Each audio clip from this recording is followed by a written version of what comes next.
animation that played. There's some distortion at certain parts. But yes, you can. Was that intended to have a voiceover? There's no audio with that? Silent. Okay, it is silent, so they'll talk over that. We call it voiceover. So there is no audio on that file. Okay. There's audio in this one, and the doctor knows where they have to record. In which one? This deck. Okay. Yeah. So there's another video coming up yet. I missed it.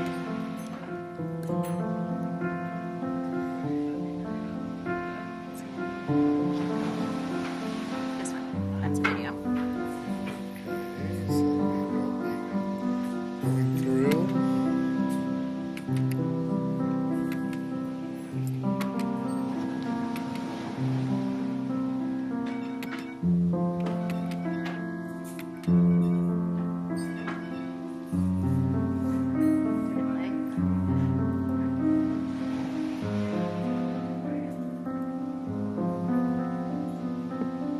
Why is it recording on my computer? You built it on your. Well, actually, Rochester helped me do this one. Okay. That's slow too.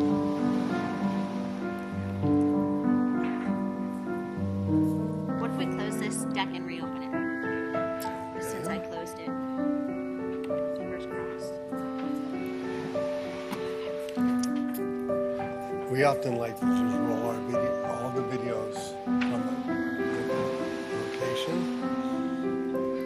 We confront this quite a bit. It's over the network. Well, no, I got it on the desktop. So let's start with the beginning again. We'll go.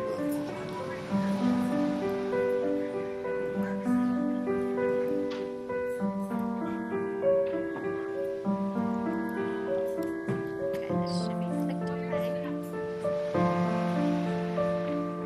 Oh my gosh, that's so hard.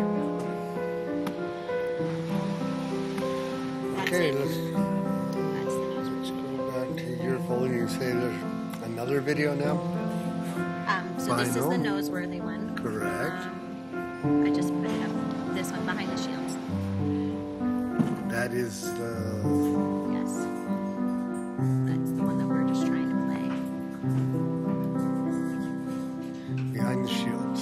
Yes. You can That's rename it Dr. noseworthy if Yes, you want. please.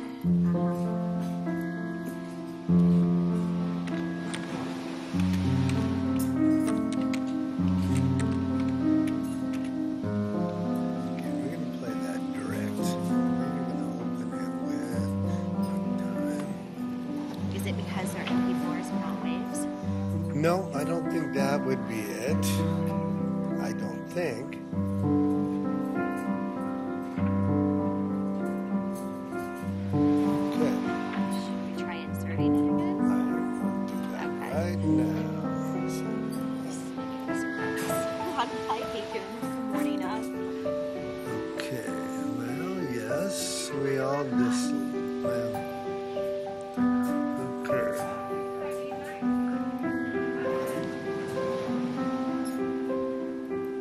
I just delete the video, not the slide, but that's not going to let me do that. Here, open it up. Click. Just hit delete. There.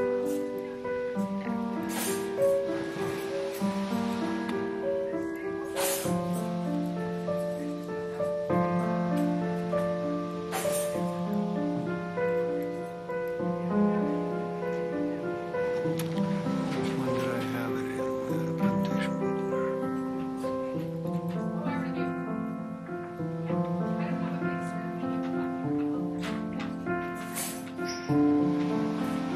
So it won't have a picture to start because I had Rochester do that.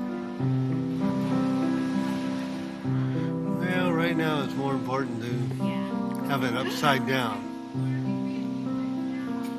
And it's still choppy. Why is it doing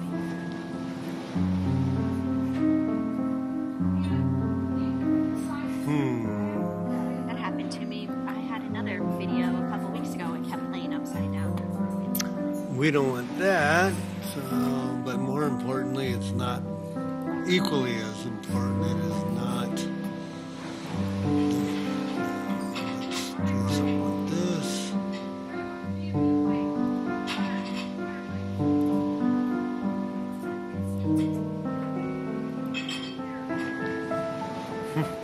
Okay. Yes. Let me go talk. We may have to play this outside of the PowerPoint. Okay. Hi. Yeah. We're having some difficulty with the videos. They're playing really slow. All of them. Yeah. I don't know what. So I would prefer. Let me go chat. Okay. Because we also have the narration and then the one that's in Dr. Townsend's. Now, I'm not going to save anything there. Okay. Dr. Townsend's, I don't have the original file. It's just embedded in the slide deck. Yes, defendant Townsend's last. Like I know. Okay. I'm going to stop working. Yeah, something about this file doesn't seem right. But Do you want me to save it in 2010? I don't think that's the problem, I do. I really don't. See, video file is not cooperating. So let's find that one again. Where did I go by it already? The animation, yeah. That's it. Wait, sorry, that's not it. It's up 30. Alright, let's go to this slide. Yep. Advance.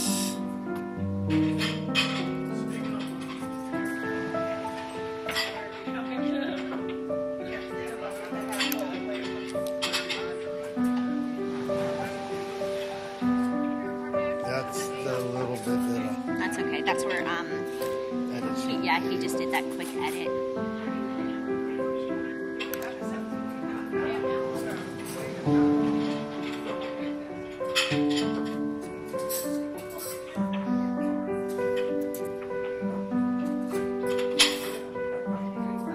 Okay, let me get started. You watch this. Let me get started on preparing the Dr. Millsworth video. Okay. If we do run it from back, I'd like you to just take it off and just not redundant. You follow me? Yeah. We'll make up our mind. I'll go play it on my computer, see how it plays. Can we do a screen grab where it's just a picture of him? That would be fine if you can insert that. Okay. Let's see how. So, if I do this and open it up, I don't know how you do. I don't. grab. I ask media services to do it. We're really not Oh, too and the concerned. snipping tool? Is that what? Okay. Then you just cut it and paste Yeah, the just- picture in. Perfect. Just something. Yeah, that works. I will save as on I the didn't even desktop. think of doing it like that. Pardon me, I know that's not proper, but that's how it goes. So I'm gonna cut the video Uh-huh. and insert.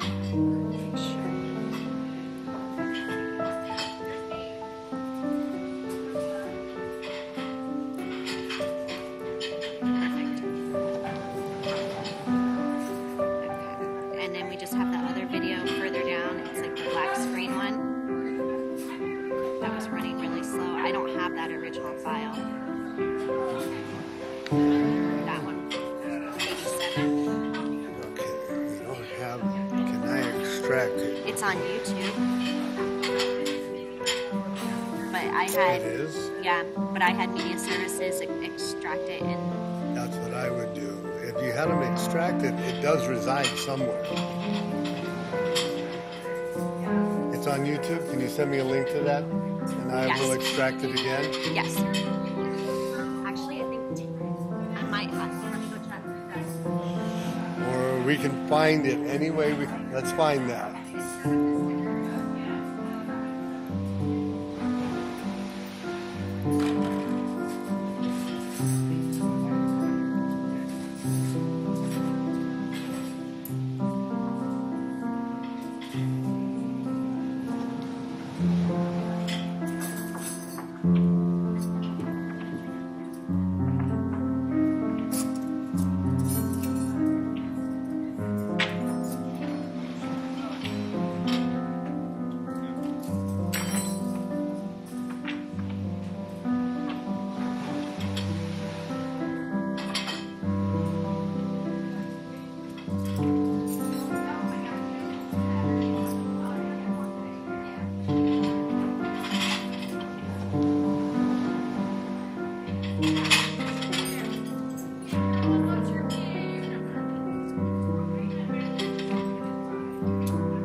Greetings and welcome to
go back and we can trim it to any amount. Yeah. Right now, this is... Is that 3 minutes? Yeah. Let's try to And trim. then it's supposed to, it cuts off right here. It Let's turns the try to- corner and cuts. Let's try to trim a minute off this. Okay. If we can. I'll let you guys decide where to trim. But let's try to get a minute off of this. The entrance ways are great. I don't think we need to see the rooms for too long. Oh, we didn't see the rooms. Okay, we Yeah, must cut so that that's off. it Yeah, for I the see second. rooms. Okay. Maybe cut a little bit off the ED end, Okay. because the ED, the first floor, is a little bit long. Okay. The second floor you just showed me that was good. That's all we need to see. Okay. Okay. If you want to go keep going through your slides, Yes. I'll go make that edit. Yeah. And Try his video. yeah, Dr. Chong will be ready in just a few minutes. Perfect. Thank you. Awesome. Thank you. There you go. You can show them on your Hey, Jewel, how are you? I Good to see meet you you. around all the time. Yeah, Sorry I yeah. haven't had a chance to visit with you before this. No I know worries, you no heard me on the worries. phone. It's been a very busy development and AZ Forward week. Oh yes, Tons of I bet, planning. I bet. There's lots for you guys to talk about. Yeah, yeah. Oh wow, you have some nice 3D renderings. That's We great. got 3D video too. It's pretty cool. Welcome to Behind the Shield.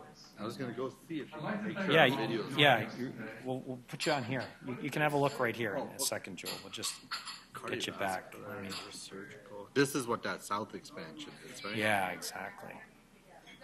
Will you be in there? Will it be neuroradiology as well? Yeah, as- so I'm part of the Department of Neurosurgery. Oh, you're actually Yeah. a neurosurgeon. Yeah, well, I'm actually in both radiology and neurosurgery. Okay. I started training as a neurosurgeon, and they wouldn't train me to be an IR guy unless I did a radiology residency. So that's how I ended up doing radiology. Oh, okay. But I started the program here 15 years ago, and then we brought Ben Doc on, Yeah, and yeah, Krishna, and everyone. Yeah. So now this was the goal, to Yeah. have a team, Yeah. not Well, just me. The IR program here is very, very strong. You know, we often talk about it in GI. Good. You know how much crossover there is, right? Between Yeah. bleeders, obviously. Yeah, This is perfect. you, yeah. And pegs. Our running thing is why all the pegs go to radiology. Yeah, We don't seem to be able to catch the pegs. So do you do a lot of endoscopy as well? You know, I actually trained in advanced endoscopy at Mayo Clinic in Rochester. But then when I came, so when I was on faculty at Utah, I did do ERCP and endoscopic ultrasound, all of that. Yeah. And then when I came here, my genetics job had kind of picked up quite a bit. And so the Okay. deal here was I would dial down on endoscopy. So I do a day and a half a week. And when So- were you in Utah? I was there, let's see, 2011 to 2016. 2011 to 2016. So I was the chair there. In Oh, really? 97 to 2001. Oh, wow. Yeah, That's so a small we crossed world. paths. Yeah. Yeah. That's a very good cancer center. That's why I was really Yeah, there. I worked exactly. with Randy Burt, who was my mentor, was kind of involved in the APC gene discovery. Neat. So is this playing for you? It is. It's kind of, I've made it such that I can use my own mouse to kind of touch different things, and it's kind of playing in the background I see. Okay. instead of me kind of wiggling the mouse while I was doing the video. Yeah. And so they actually did a pretty good job. I gave them a QuickTime file, and they were able to do a pretty good conversion to WMV with it. Nice. I had tried to do it with free online software, but the conversion wasn't so good. So, yeah, it looks like it's playing perfectly fine, so that's good. Perfect. Many of you are generous supporters of Mayo Clinic, Yeah. and I'd like to thank you for making a difference in supporting our Is there patient-centered anything, mission. You've seen the script Yeah. here. I about hope you'll find the introduction. program to be Yeah, you could probably cut it informative down. and inspiring as you learn more about the incredible work taking place at Mayo You probably Clinic. don't need this whole For poll. over 150 years, Mayo Clinic has been leading the transformation of medicine. Driven by the unmet needs of the patient, Mayo is advancing the practice of medicine, accelerating promising, innovative research, and educating the visionary healthcare leaders of tomorrow. Your generous support inspires us to advance healthcare even further while bringing hope and healing to our patients and people throughout the world. So Today we're honored I to give think you so. I an think this kind of insider's look summarizes it a lot behind the quicker. Mayo It tells Clinic them about my shields research of and then practice, that- research, and That's the education area I function in. to show you how Sounds Mayo great. Clinic is Yeah. creating the future of healthcare and how your gifts make a difference. Thank you.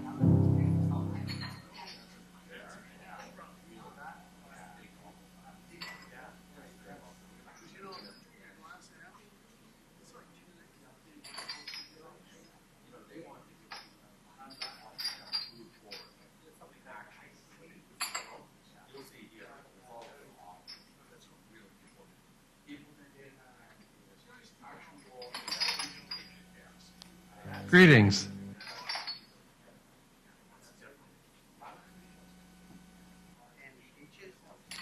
Greetings.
So there's a slide deck in this little section.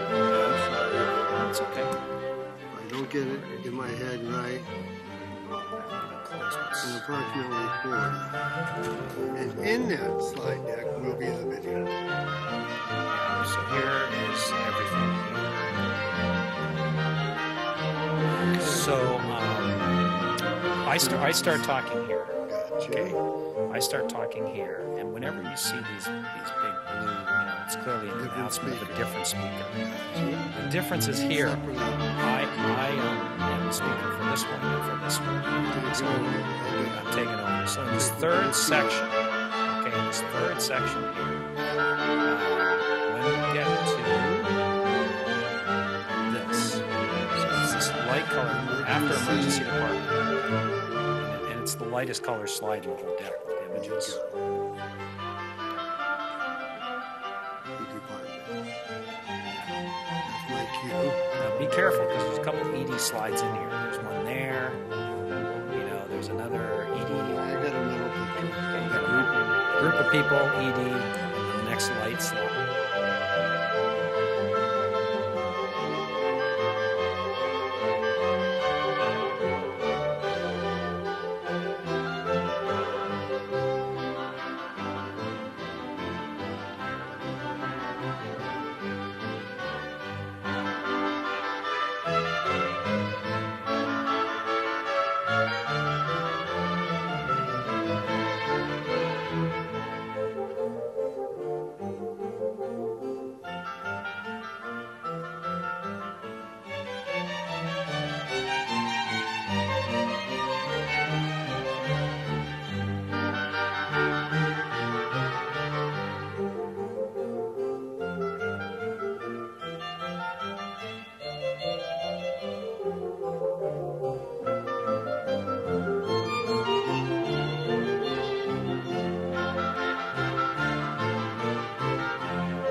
of our initiatives at Mayo, Yeah. all of our We just initiatives are driven by Mayo Clinic's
to prove them wrong. That was the way I was going to deal with the pain rehab program.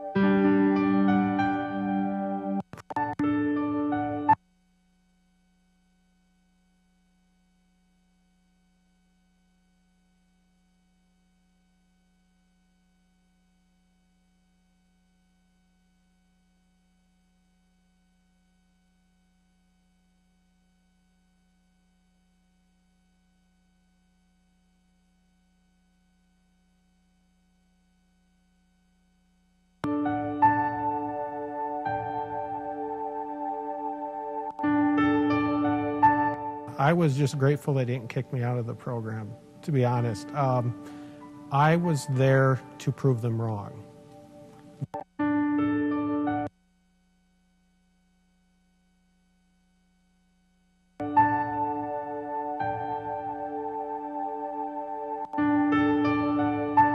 I was just grateful they didn't kick me out of the program, to be honest. I was there to prove them wrong. That was the way I was going to deal with the pain rehab program.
I was just grateful they didn't kick me out of the program, to be honest.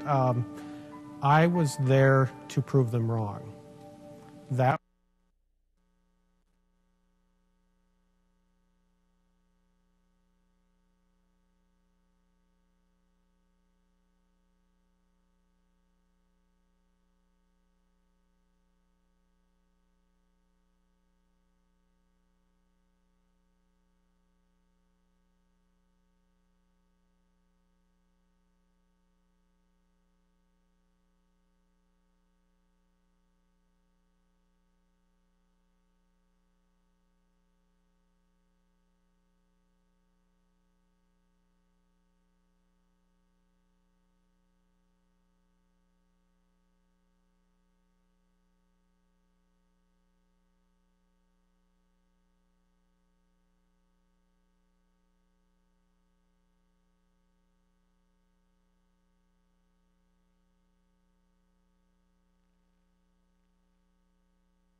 Greetings and welcome to Behind the Shields. I'd like to thank you all for joining us today.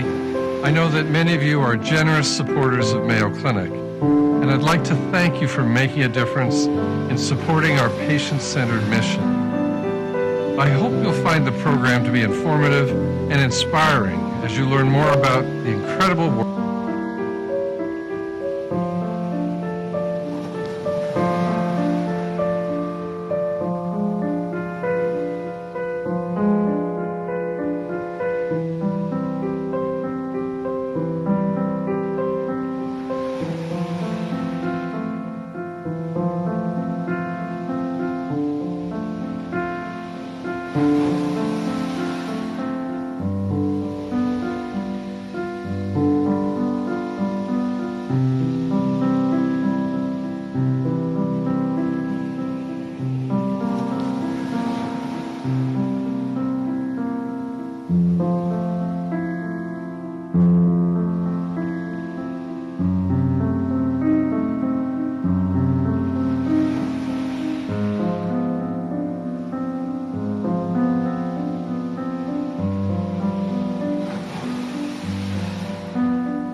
Good morning.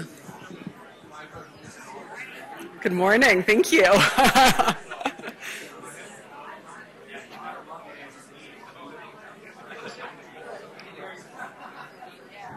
Welcome.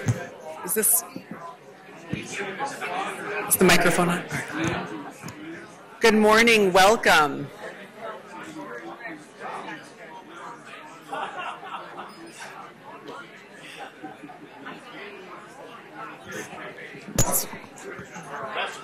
It's wonderful to see all of you this morning. You never know if the rain is going to keep people in, so thank you on behalf of Mayo Clinic for joining us as we share more about the ways that Mayo Clinic is creating the future of medicine.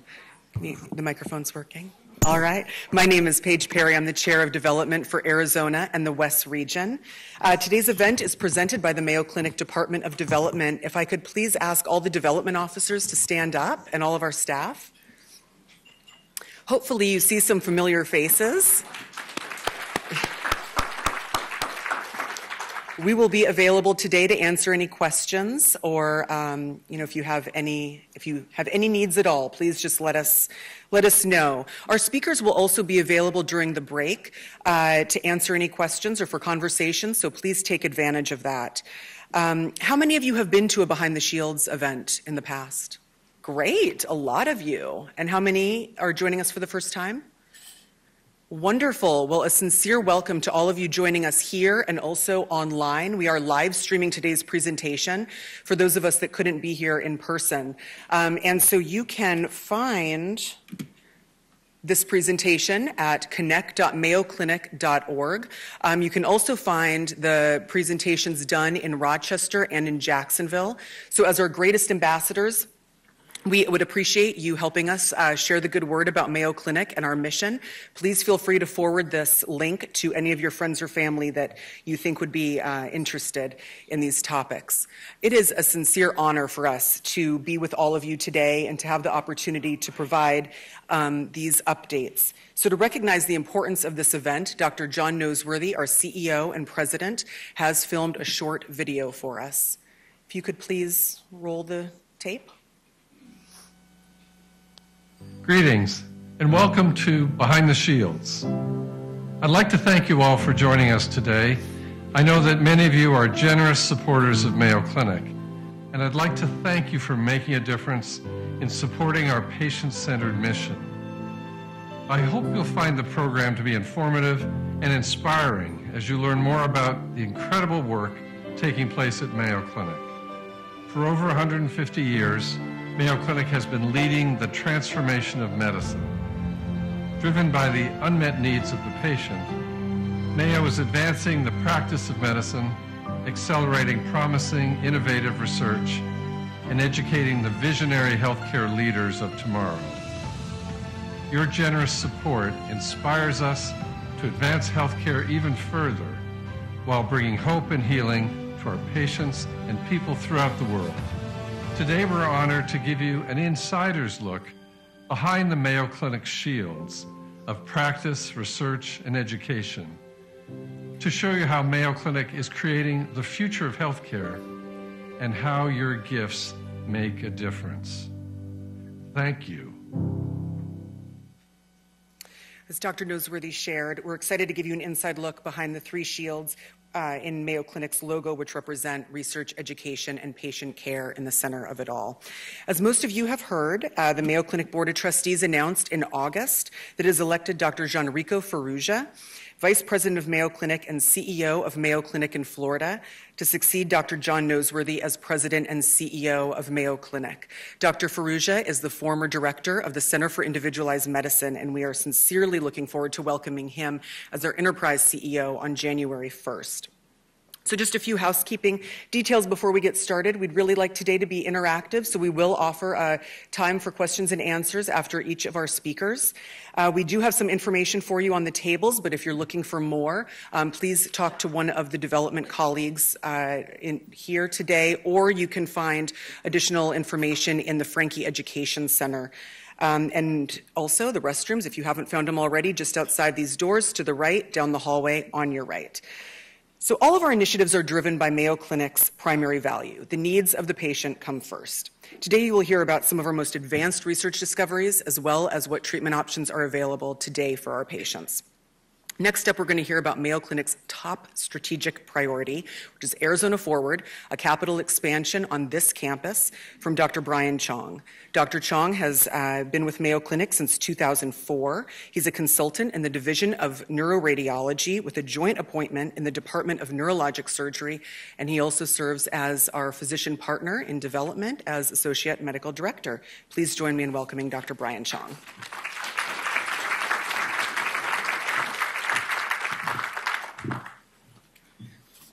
Well, I want to thank all of you for coming today and putting up with this rain. We have a couple people from Rochester here, and I blame them for bringing this weather with them. We always do that to our Rochester colleagues, so it's, I think they're quite used to it. Well, I want to share with you today some exciting things that we're doing here in Arizona. We are transforming healthcare. We always have done that in this state, but we continue to search for new ways to do that, better ways to serve our patients, and also, frankly, to serve our staff, to help them take care of you in a better way. And we call this the Arizona Forward Capital Expansion Project. We're moving Arizona forward and forging onwards to really continue to improve healthcare in this state and for our patients that come from outside of the state and even outside of the country. But first, let me share with you what Mayo Clinic is about. I know many of you know very well what our culture is and how we care for you. But for those of you who don't, I'd like to share something with you. First of all, we've been doing this for 150 years. Not too many organizations have been at the top of their game for that long. And I often share that with some of my industry colleagues who I challenge them and say, well, how many Fortune 50 companies have been at the top of their game for longer than 3 decades? We're known worldwide as leaders in healthcare. And when you come to Mayo Clinic, you are seen by teams of physicians, not an individual physician. You're seen by teams of experts. And you're going to meet 2 of them later on today. These teams focus on your needs, and they focus on integrating care and delivering care to provide you with not only hope and healing, but also to return you back to a healthy life. They provide you with a human experience, and we call this the Mayo model of care. This is a priority for our fundraising, but more importantly, the Mayo model of care is what distinguishes us from other organizations that offer health care as well. And this basic principle, the needs of the patient are the only needs to be desired, a quote from our Mayo founders. At the heart of this is our mission statement, and I'm actually going to read it because a lot of times mission statements really aren't paid much attention to. It's to inspire hope and to contribute to health and well-being by providing the best care to every patient through an integrated clinical practice, education, and research. And Paige has alluded to our 3 shields. If many of you aren't familiar with our logo, there are actually 3 shields. The first shield offset in front is the clinical, the patient. And the other 2 shields not far behind are research and education. So we're going to share those 3 shields with you today. It's this Mayo model of care that has led to these achievements. Many of you may have read or may have heard on the media that we are, Mayo Clinic, the #1 healthcare organization in the entire country. Furthermore, at each of our locations, at each of our destination medical centers, we are the #1 hospital in each of those states. And in Arizona, I'm proud to say that on such a small footprint, we are the #1 hospital in the state, but we are also the only hospital in the state that has ever reached the honor roll for U.S. News and World Today. And if you look at the criteria for meeting the honor roll, it's a 200-page document. So it's not a frivolous determination about who is the most popular or who is the biggest hospital or who does the most research. It's actually many, many, many things that go into that formula. The most important thing to us, though, at Mayo Clinic is not the accolades. The most important things to us are how our patients are cared for. We do that through our 3 shields, as I alluded to. And in the first shield, our research shield, is how we are able to, #1, diagnose problems faster. #2, even before we diagnose problems, how can we predict problems and how can we prevent problems from happening? And then if you do develop a problem and you need a diagnosis, provide the diagnosis and provide you with the right treatment the first time. And we start off with meeting the unmet needs of the patient. And we start off with research. And we have a team of research, as you can see these statistics here. I think the most profound one is that our programs receive almost $500 billion in funding a year from outside peer-reviewed organizations. The next shield is education. And through our 5 schools, we train the physician leaders of the future. That's an investment for us. We don't only train physicians in anatomy, pathology, physiology, but we train physician leaders. That's what distinguishes medical school graduates that come from Mayo Clinic. And it's wonderful. I'm happy to say we welcomed our 2nd-year class this year of medical students to our Arizona campus. And you may have heard that we received a wonderful gift of $200 million from J. Alex to further our education scope. And that is really not or operational. That is to further the education of our medical students. The last shield is the clinical shield, and that's where we feed in our innovation from education and research and transfer all of this knowledge to the patient. And I have to say we're probably one of the most efficient organizations to shorten that timeline. We start off with an unmet need, and we eventually innovate, and we deliver on the innovation to the bedside, to the patients. And that is definitely a strength of our practice. So we do all this great work, and we're proud of it, and most proud of how our patients turn out. But we're also extremely proud of our staff. For many, many years here, 30, many years in terms of the lifespan of an Arizona healthcare organization, for example, we have done so much with so little here. Today we are a 280-bed hospital, and yet I just told you that we made the honor roll for the nation. When you look at who is in front and who is behind us, these are organizations around the country that are just wonderful academic organizations that have done so much for healthcare, but they are much larger than our 280-bed hospital. So we're extremely proud of that. But this Arizona Forward project is geared at providing our team with more tools and better tools to take better care of our patients. And we have a long history of that. For 100 years, Mayo Clinic has used architecture, art, landscape, efficient teams, and a benevolent culture to build environments of healing and provide just a wonderful patient experience. And I think I can say that because I've been a patient here as well, and I don't think I would come anywhere else, or certainly send any of my loved ones anywhere else. So this history of care and creating healing environments, not just doing operations, not just doing tests, but creating healing environments, we want to take forward in this big investment that we're doing, the Arizona Forward project. We don't want to just make this about a beautiful building, bricks and mortar. Somehow we have to integrate all the wonderful things I told you about. We know how to integrate education and research, but we want to integrate our culture into this. And for those of you who have been to Rochester and seen many examples, that some of which are over 100 years old, of how we can heal by just environment. I'll show you some examples here. This picture, this photo dates back to 1924, I believe, and it's Charlie Mayo standing with Dr. Plummer on his right-hand side. And Dr. Plummer was a huge innovator in medicine. He was a specialist in thyroid disease, but he was actually quite an accomplished man in terms of engineering, architecture, and art. And he designed many of the systems that at that time no one was familiar with. A simple system like writing notes about what the physician saw, heard, found when they examined a patient, and sharing those notes with other providers, the medical record. That, believe it or not, was a huge innovation in the early 1900s.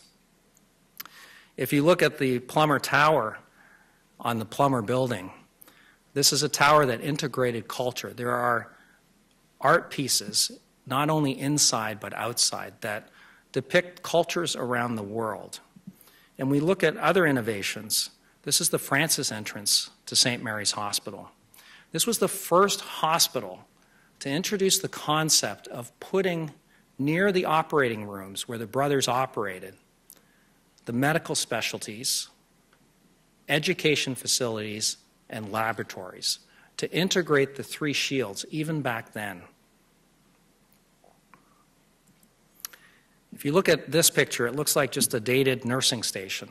But this concept was innovative and revolutionary at the time. To have the nursing station, the hub, the gathering place for all providers to share information about patients and to coordinate their care was a new concept at that time. And that concept has flourished throughout the country. If you look at every hospital, this concept of having the nursing station in the center of the ward where patients stayed while they were getting their care was very, very new. And then finally, when you look at this building, the Gonda building, to all our eyes, a modern building. But the architect, Mr. Pelly, his philosophy is that care and well-being began at the moment you walked into a hospital. You had to have the feeling that this was a great place of hope and healing, and that everybody from around the world was welcome in this place. It's that sentiment, that very philosophy that we have practiced for 100 years, and we hope to manifest in this Arizona Forward capital expansion. So let me share some details with you about this. All of us know that this is a busy place. I'm talking about Arizona and the Valley. This is the largest growing county and the fastest growing county in the entire country. So we have a lot of people moving here. There are a lot of huge construction projects here going on. There's, in fact, $3 billion worth of development going on here. But we started off very humbly. This is the very piece of land in this photo that you are sitting in right now. So we bought some land and it happened to have a couple cows on it. And that's actually how we started.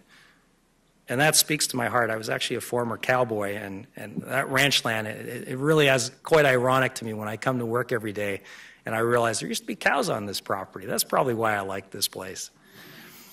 We built the Scottsdale campus, as you know, 30 years ago. At that time, a very beautiful facility. And then later on, we built a hospital here. We've also built a cancer center, as many of you are aware of, and the proton beam therapy. But all of these structures were just not bricks and mortar. They just weren't buildings. for our people to work in. They were places of healing as manifest by leveraging the environment that we live in and work in, this beautiful desert, and the concept of how environment really affects not only how our patients heal, but how our staff feel every day coming to work to take care of us. We built a medical school, and within a short period of time, it became one of the most sought-after medical schools in the country, despite only being open for 2 years. I say we just interviewed a group of students yesterday, and I think I would not get into medical school today if I was competing with this group of people. They are just brilliant. And they're forward-looking. They share the vision and some of the values at their young age that Mayo Clinic has. So today our Phoenix campus looks like this from the air. It's a little cloudier today and it's raining, but it looks like this. And tomorrow we hope it'll look like this, tomorrow being in the next 4.5 years. We're going to go into a little detail here. You can see the schematic, the architectural drawings where the additional buildings and structures will go up. And I'm going to start off with discussing the most important thing to all of you is parking. Think about it. It's all about the experience. If you pull up and you're already stressed that you're coming to see a doctor, you may be stressed because you're seriously ill, or you may just be stressed because you've never been ill before. And then you come into my office, or Dr. Smatter's office, or Dr. Townsend's office, and we take your blood pressure, and it's 180 over 100. And it's only because of the parking. That's not the start of good health care. So we see that as a big investment and a good investment. And it's going to be underground so that you'll be sheltered from the sun, so our dermatologists will be very happy that we were looking after your skin care. When you look at the current Mayo Clinic building on the Phoenix campus, the ground level is occupied by a lot of facilities, but the cancer center is well known for being in there. We're adding 2 additional clinical floors that will focus on the transformative aspects of our practice. Many of you may have already taken part in transplant, neurosciences, regenerative medicine, cardiovascular diseases. All of these areas that we are well known for our expertise will be housed in here. When you look at our current building, behind the front of the building, we are going to expand our ORs to a total of 10 new ORs based upon the entire project. Not all 10 will be there. And of course, when you expand ORs, you need support systems and recovery areas and pre-op areas. So all of those areas will be included. And you can't spend $650 million and build 1.4 million square feet without bringing in air conditioning and heating and electricity and all those things. So a huge infrastructure push will be involved in this project as well. And then the exciting thing for, I think, most people driving up to the front of the hospital, you'll see an entirely new tower on the west side of the hospital where the current ER is. We'll go into some detail about what's going to be in there, but for the time being, on the ground floor, you'll have all of the ambulatory services that are so essential to very sick patients like bone marrow transplant patients. So ambulatory infusion center, dialysis, apheresis, and pulmonary rehab for our new lung transplant program that will be starting again. Just above that, we'll have an ICU that's being increased in capacity by additional 18 beds and another med-surg floor, and then a couple shelled floors to actually account for our growth. Many of you may be aware of many of the projects we've taken on. The day it opens, it is full. And so for the first time, the enterprise has realized that we should probably build some shell space down here, and they're investing in us in that regard as well. And more parking, because when our staff come every day, they get upset too when they can't find parking, and reasonably so. So while those are big investments, we think they're worthwhile. Let's just zoom in a little bit on this. On the west side of the hospital, so that's where the current ER is right now, it's going to have both a north face and a south face. And on the north side, you're going to see the laboratory services being expanded with easy accessibility in and out. You're going to see critical care just above that.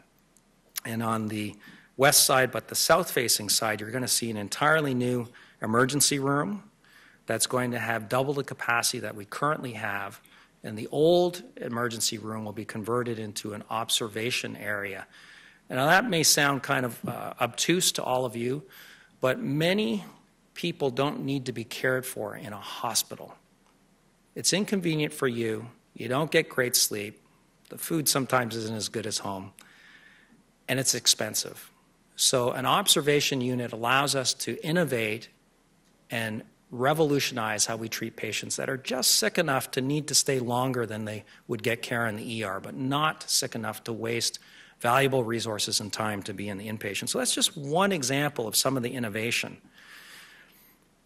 You'll also have, as I told you before, an expanded apheresis dialysis and ambulatory infusion center, and that's another innovation that we already practice today. So some of these innovations are refinements of current innovations. So many patients that have bone marrow transplants come to the ER, and in standard hospitals, they would be admitted for 2 or 3 days.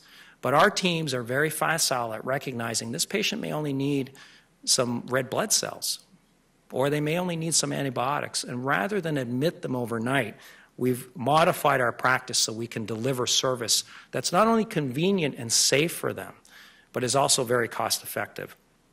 So as I said, the emergency department's going to double in size. And I'm going to show you a video here of just what the place will look like from an aerial schematic. So this is actually quite an innovative video, and it's the way that we plan our architecture now. So this is the west expansion. You could see the ER. And I'm just going to show you the inside of the ER because it doesn't look like any other ER that I've practiced in. So notice that there's lots of parking on this side of the hospital as well. Now, one of the things, that's future growth. That's the additional towers that we're going to build on top of that west expansion building.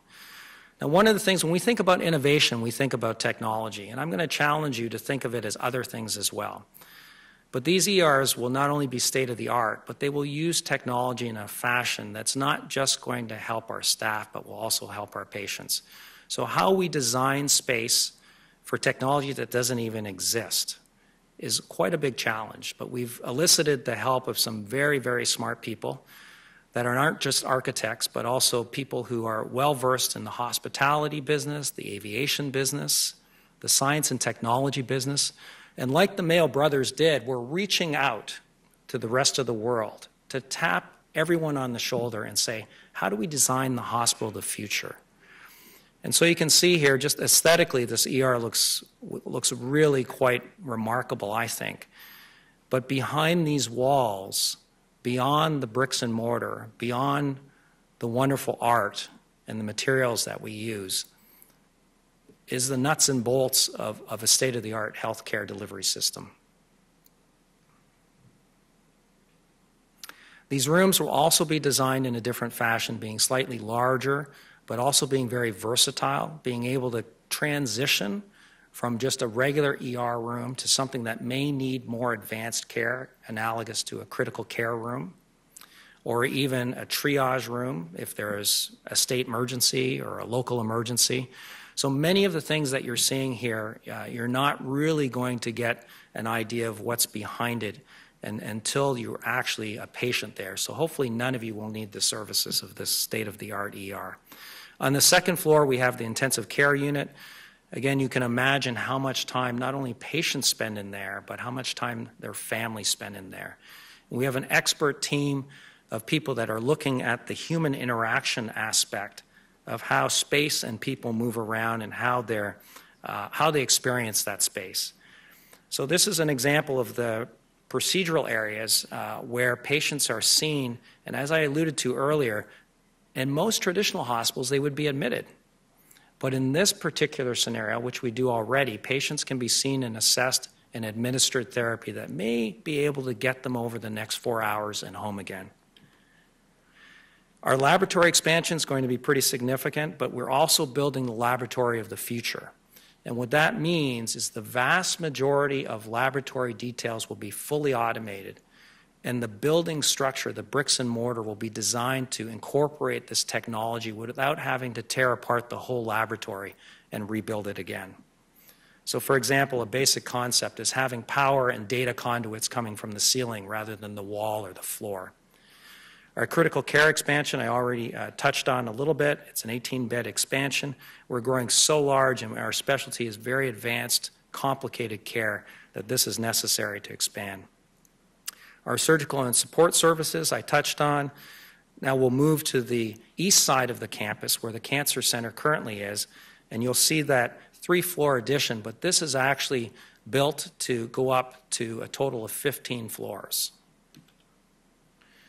And then we talked about infrastructure, and the emphasis here is not just on parking, but with 1,800 new employees coming on board with this expansion and 200 new consultants, we also have to look after the well-being of our staff. So it's not just about parking, but it's also about food, and it's about environment for them as well. So we've challenged our team to design not only for our patients, but to design for our staff, and not only for health, not only for sickness, I should say, but for wellness as well.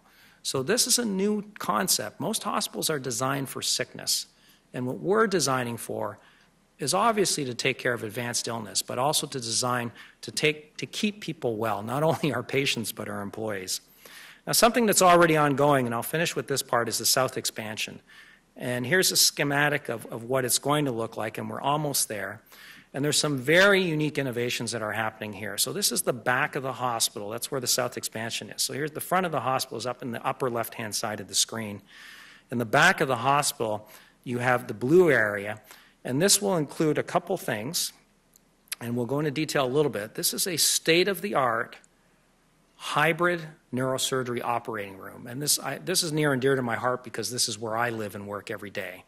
And we'll go into some detail about this, but this was made possible by some very generous gifts by the Burke family, who funded the hybrid OR project. And on the other side, you see the cardiovascular hybrid operating rooms. So let me tell you what those operating rooms allow us to do. But before I go into that, in addition to the operating rooms and the CV procedural room, we're going to have a sleep center back there. Now, many centers have done sleep centers, and we have done them as well. But this actually is pretty innovative. And without going into a lot of detail, we could spend a whole hour talking about that. This is truly a state-of-the-art facility. And in order to take care of these complex hybrid operating room patients, we'll have additional pre-op and recovery areas. So this is what a CV image-guided operating room looks like.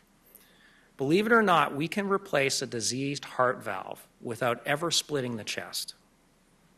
We can go through the artery in your groin, and within an hour, we can replace that diseased valve.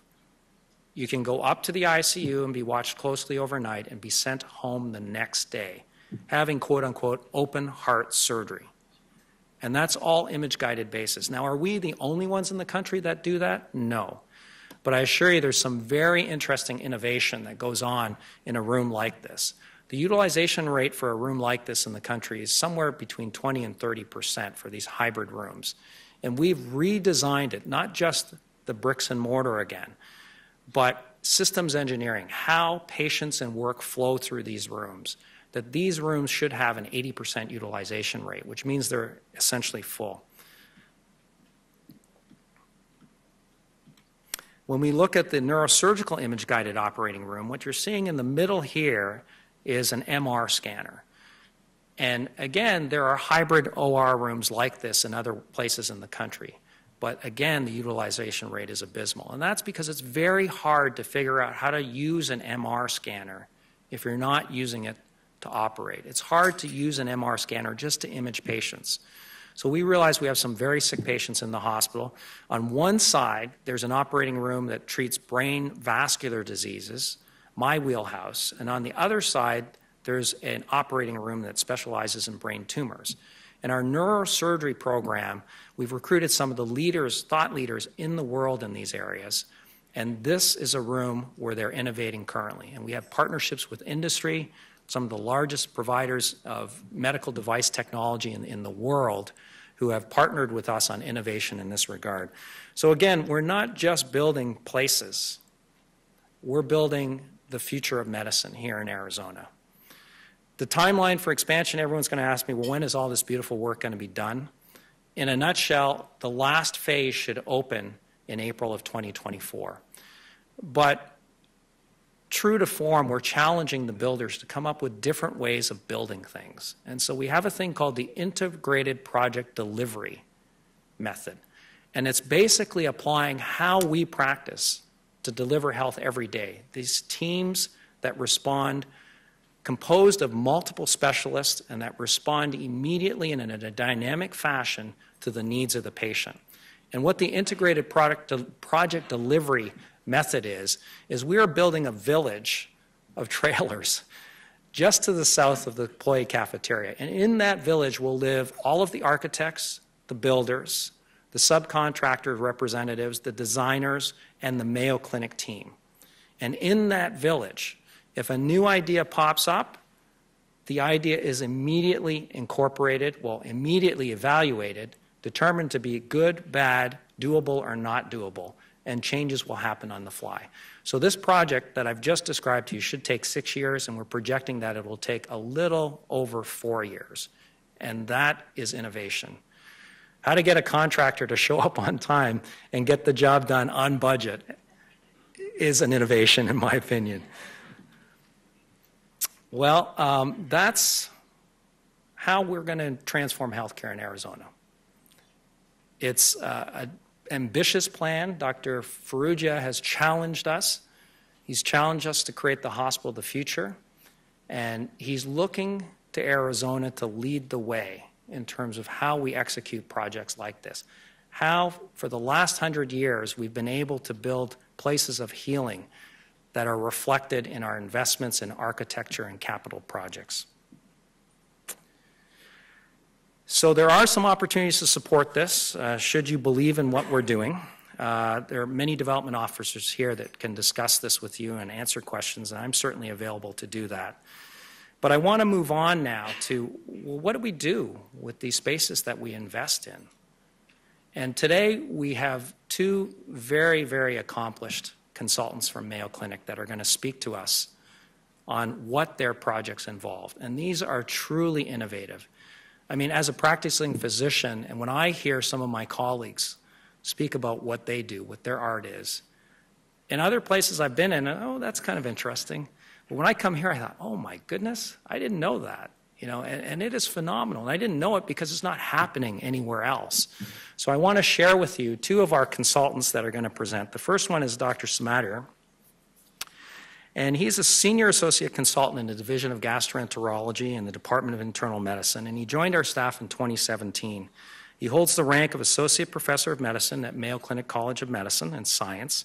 And his research focuses on, I'm going to read this slowly because even I had to read this slowly, the molecular epidemiology of colorectal cancer and opportunities for chemoprevention. Notice I didn't say chemo cure, chemoprevention in patients with inherited predispositions to colorectal cancer. He also directs the Cancer Genetics Clinic at Mayo Clinic, Arizona. So he is going to tell us how he is doing exactly what I just described to you. On our research shield, how do you prevent disease, but even before that, how you predict disease, and then how do you make the right diagnosis, and eventually how do we treat the patient? Dr. Smatter?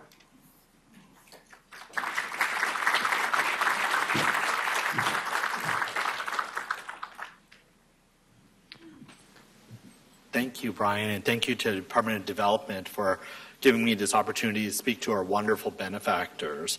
So, the title is Changing the DNA of Cancer Care, and the program I'm going to talk to you about is Intercept.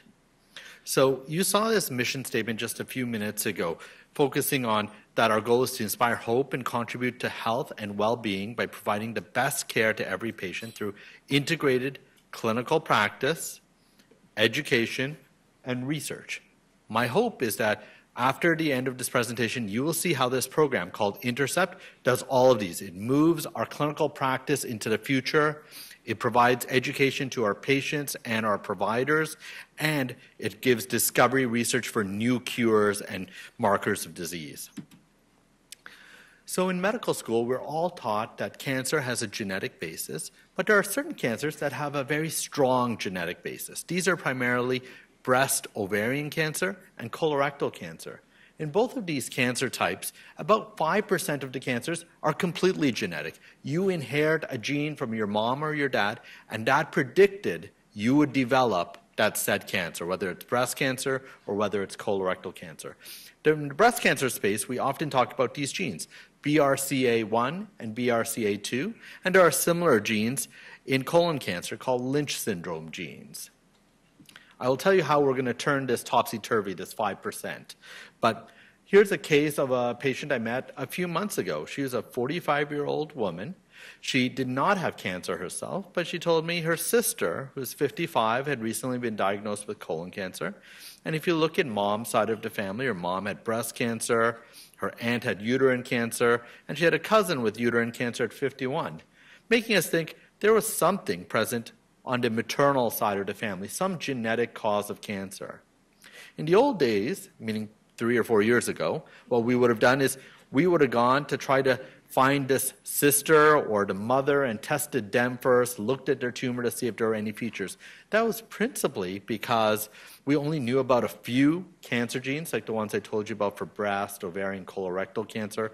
Testing was extremely expensive, so we would test for one gene. If it was negative, test for another. But that would have missed the point that if you looked at her dad's side of the family, there are also a number of rare cancers here. Look, dad had kidney cancer and melanoma. There's a cousin on the dad's side with kidney cancer, melanoma, and lung mesothelioma, making us think, could there be 2 different things going on in this family?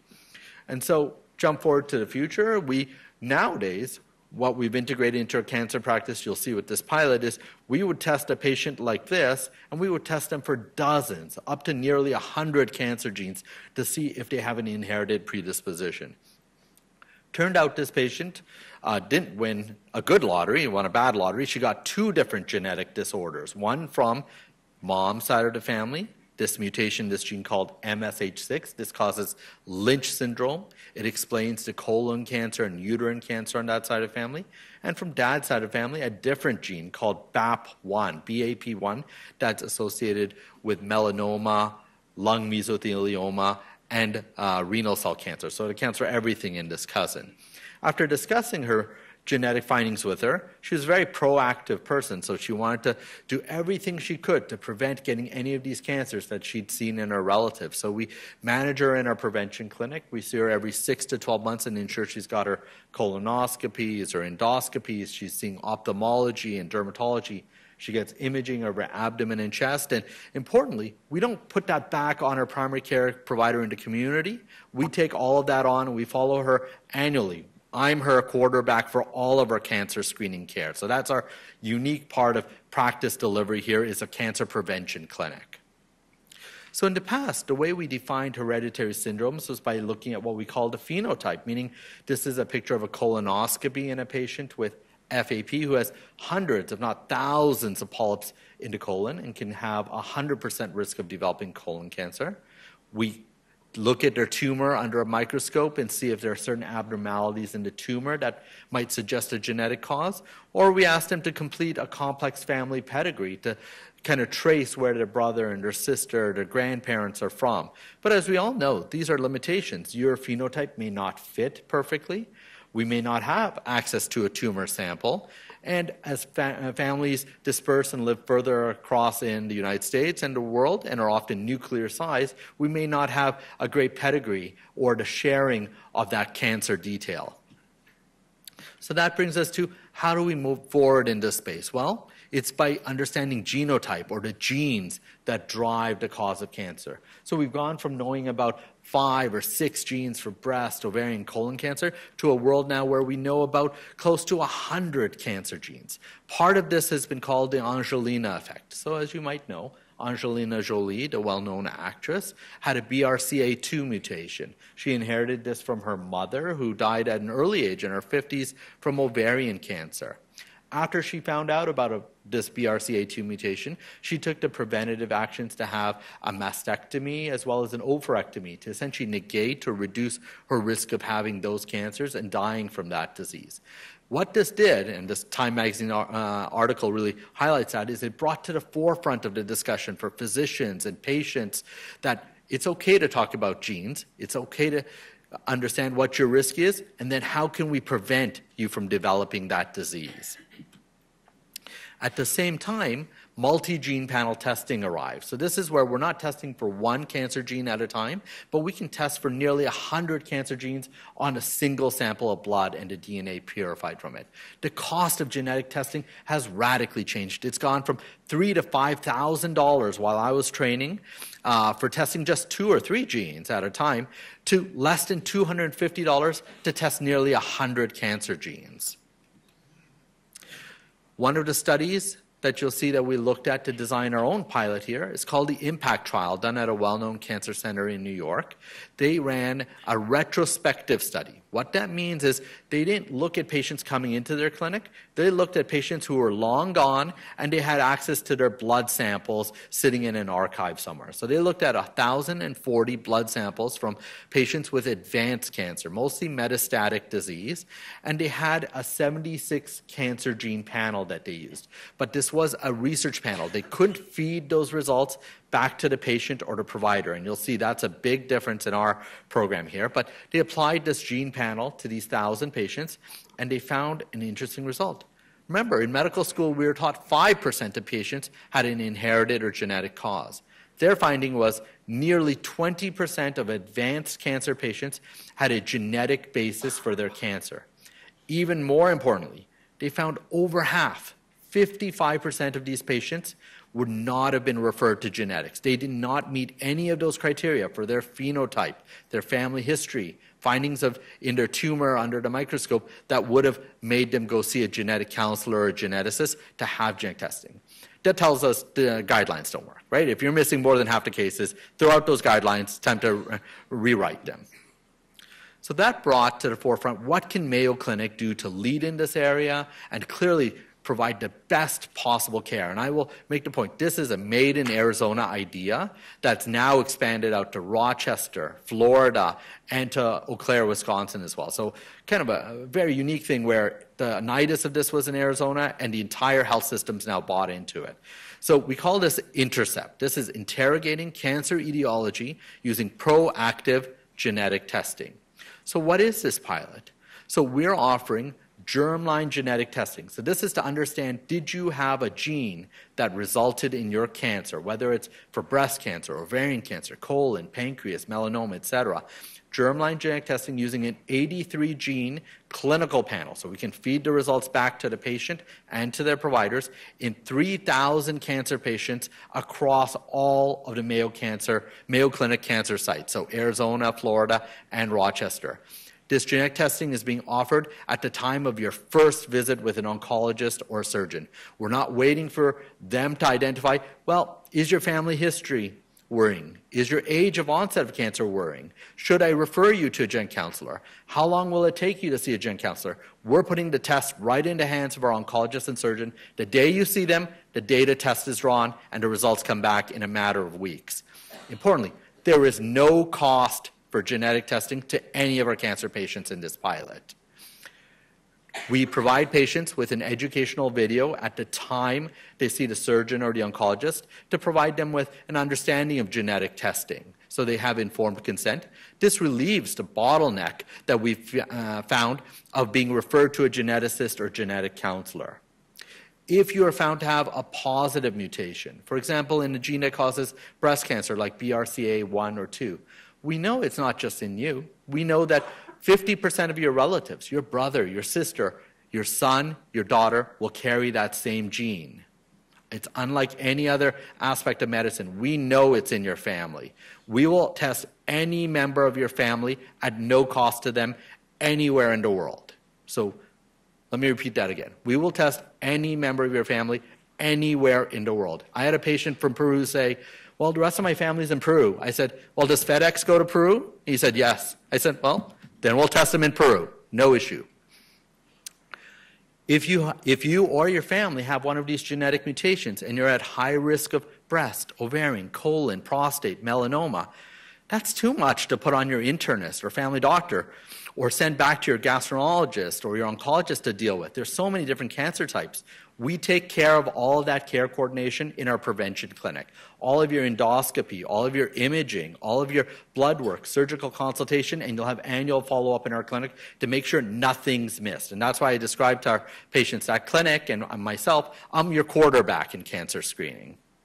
We're also in this pilot building a research biospecimen database. So we're collecting blood samples and stool samples in certain patients so that we have discovery research available to find new genes, new cures, new predictors of treatment outcome. Patients also get a number of questionnaires to understand, did they understand the genetic information that was being given to them? Did they appreciate getting genetic testing? And are they willing to share that data with their relatives? What holds them back from sharing genetic information, for example?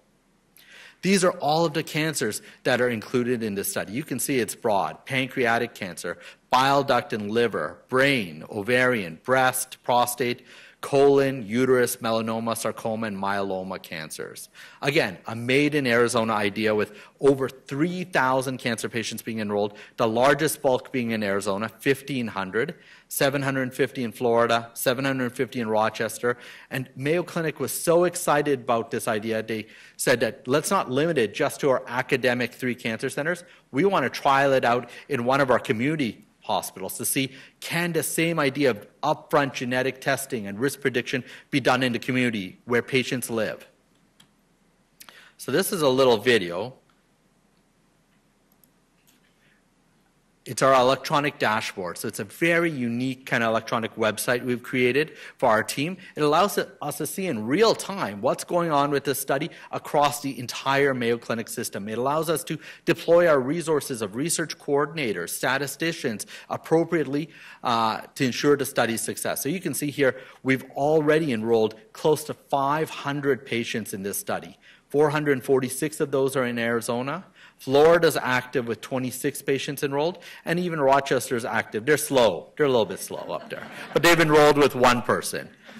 Down here, again, real time. This is updated on a daily basis, and you can see we can look at the distribution of males and females, the age of an enrollment in this study. So we can redeploy our resources. Do we need more males or females? There's one other thing I wanted to show you there in that video.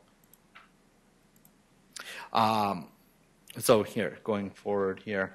So you can see here on this part that we have each of the tumor sites represented. So again, shows in live format what tumors are being recruited into the study. Breast cancer. Oh, sorry. Let's let it go forward. I won't touch it again. This was looking at the county of residence, so we can tell where in the U.S. people are coming from for the study. So I won't touch the little meter again. But you can see what tumor sites are being enrolled. We have 145 breast cancers, nearly 20 ovarian cancers, 30 cholangio or bile duct cancers, 44 pancreas, nearly 70 prostate and colon cancer, and lesser of some of the rare cancers. What this allows us to do is redeploy our resources in real time and say, we have already enough breast cancers. Let's deploy our resources to recruit more prostate cancer or kidney cancer.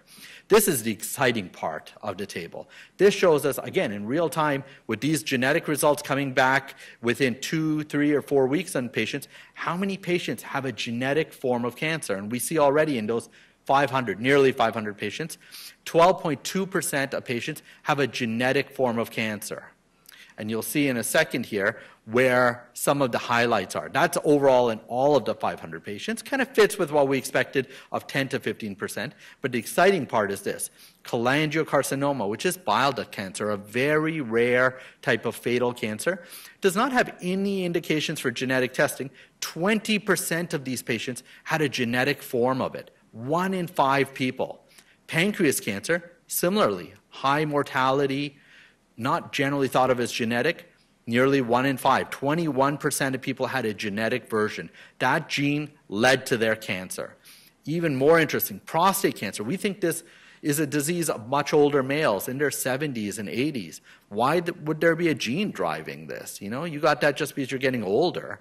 No, nearly a quarter of these men, 1 out of 4 men, had a gene found that led to their prostate cancer. Why is that important? I had to explain this to our urologists here. Many of these males have a mutation in this gene, BRCA2. So BRCA2, remember I told you that was a breast and ovarian cancer gene, but it actually ends up causing prostate cancer and pancreas cancer as well. Why is that important to a male? Well, most males have either sisters or daughters, and if they pass that BRCA2 gene onto their daughter now has an 80% risk of developing breast cancer and a 50% risk of developing ovarian cancer. There's no man in this audience who wouldn't want to prevent that cancer in their daughter. So, my last thing that I'll finish with here. This is a case of a patient who participated in Intercept and it impacted their care, and I want to show you how that happened. 55-year-old male who presented to our GI practice with jaundice. He underwent an ERCP where we put a scope, an endoscope down into his duodenum. We thread a catheter up into his bile duct and inject contrast. That contrast you can see here is lighting up the bile duct, and it's dilated or enlarged. And there's no contrast down here in this red circle. That tells us there's something from the pancreas pushing in against the bile duct and blocking it. Turns out it's a pancreatic cancer, and we can relieve that obstruction by putting in a metallic stent that relieves the jaundice. Unfortunately, pancreatic cancer is a very deadly cancer, but it's also hard to get tissue from pancreatic cancer. And there wasn't sufficient tissue available for what's called tumor profiling. That helps the oncologist decide what type of chemotherapy should I pick. This patient, though, had enrolled in our Intercept clinical pilot and undergone genetic testing. He was found to have a BRCA2 mutation. So again, a gene commonly associated with breast or ovarian cancer, but we know it occurs in about 10 to 20% of pancreatic cancer, as I showed. Why is this important to this 55-year-old male? Well, for his own treatment, it was critical.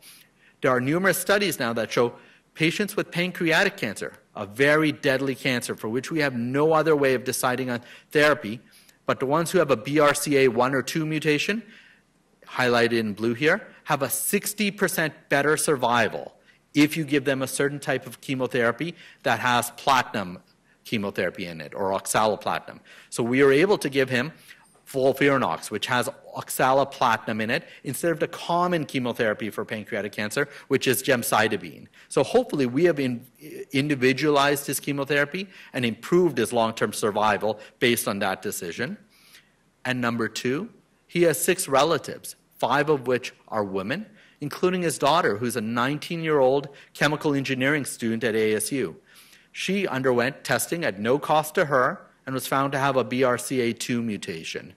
I met her about 2 weeks ago in our prevention clinic. Her mom is sobbing beside her, thinking, what's going to happen to my daughter? I've dealt with pancreatic cancer, and my husband, now my daughter, what's going to happen to her? And part of the discussion was really that, no, it's not a death sentence at all. We are going to be very proactive with her and make sure that she's getting appropriate breast imaging, ovarian imaging, pancreatic cancer and melanoma screening, so hopefully she never develops these cancers. She asked me, should I change my engineering major? I wanted to go to graduate school. Can that happen? I wanted to get married and have children in the future. And I said, all of those things will happen, and we're going to work with you every step of the way to make sure you realize those goals. So this slide shows you the team we've constructed has made this occur. So we started thinking about this study in October 2017. We had IRB approval by April and launched the study in Arizona with our first patient recruited on May 4th. We launched the study in Florida in September and November 13th in Rochester. This is light speed for Mayo Clinic. Brian can tell you, nothing in Rochester moves this quickly. I don't think they can get a Post-it off in this amount of time, but we were able to do it. I think we're very nimble and sharp, and I think this idea has now fed back that we can do it in Arizona, we can do it in Florida, we can do it in Rochester. So I refer to this study as changing the DNA of cancer care in Mayo Clinic. Why?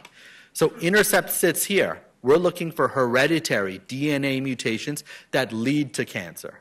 A future opportunity is for the patients where we don't find a genetic cause in one of those 83 cancer genes. We can sequence all 50,000 genes in their body. This is called exome sequencing, and look for new genes that might have led to their cancer. Number 2, we can look at their tumor itself, and we call this somatic mutation profiling. So let's look at the tumor and look at what DNA mutations are in the tumor, How does that correlate with the DNA mutation we found in their blood? And does that prognosticate or associate with survival at all? And number three, probably the area I personally do research in, is looking at non-invasive screening. So I told you, patients with BRCA, 1 or 2, they're undergoing breast cancer screening every year with mammograms and MRIs. They're getting melanoma screening. They're getting pancreatic cancer screening with MRIs. What can we do better? Can we find a blood test that can have the unique signature of these cancers and detect it early? And again, driving back to Intercept, those blood samples we're collecting in 3,000 cancer patients will help us to determine new tests that non-invasively screen in their blood or their stool for early cancers such as breast, ovarian, pancreas, and colon cancer. So thank you. With that, I'll end. Thank you so much for your time. Thank you so much for your support.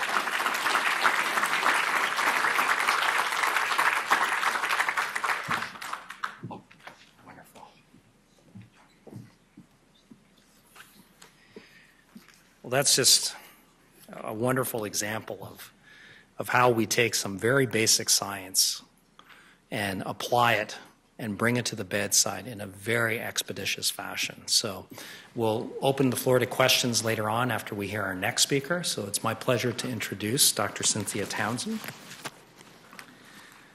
Dr. Townsend is a senior associate consultant in the Department of Anesthesia and Pain Medicine, and she also is cross-appointed to psychiatry and psychology. She's a licensed psychologist and clinical director for Mayo Clinic in Arizona's Pain Rehabilitation Center. She served on staff in Rochester from 2005 to 2013, then unfortunately left us for a short while but came back. She spent some very productive time as the clinical director of the Chronic Pain Rehab Center at the VA in Minneapolis, Minnesota. And one of her many career highlights is that she spent some time as a co-investigator at the National Institutes of Health grant that was held jointly by Mayo Clinic and the Lake Superior Fond du Lac Ojibwa Nation, and developed a pain rehab program for the Native American population with chronic pain syndrome. This is a fascinating thing that she does. I've visited her workspace.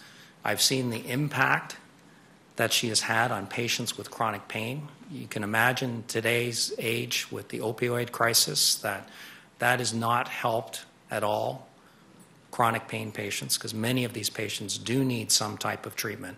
And Dr. Townsend and her team have really come up with innovative ways to look at how to modify pain. And she's going to tell you some great stories, some wonderful successes. And I'm proud to say they have a really nice space already, but they're getting more space in the Arizona Forward Project. Yes. Dr. Townsend. Thank you. What happens when people with debilitating pain that's unexplained come to Mayo Clinic with hope in their eyes, looking for the innovative surgery, the procedure, the medication trial that was missing at home that will help relieve them from their pain? Then they're told, I'm sorry, you don't have cancer. We don't have a treatment path for you. You have chronic pain, and it's something you're going to have to live with for the rest of your life. The news is devastating. The hope that they start to lose, because that's why they came to Mayo in the first place. People aren't coming to Mayo Clinic to my program directly. They're coming for the neurologists, the neuroscientists, the neurosurgeons, the pulmonologists, all of our specialists. That's who I've been working with. Those are my people for the past 17 years, starting as a fellow in Mayo Rochester in 2002. They call themselves the untouchables. Nobody wants to have us. Nobody knows what to do with us when they find us.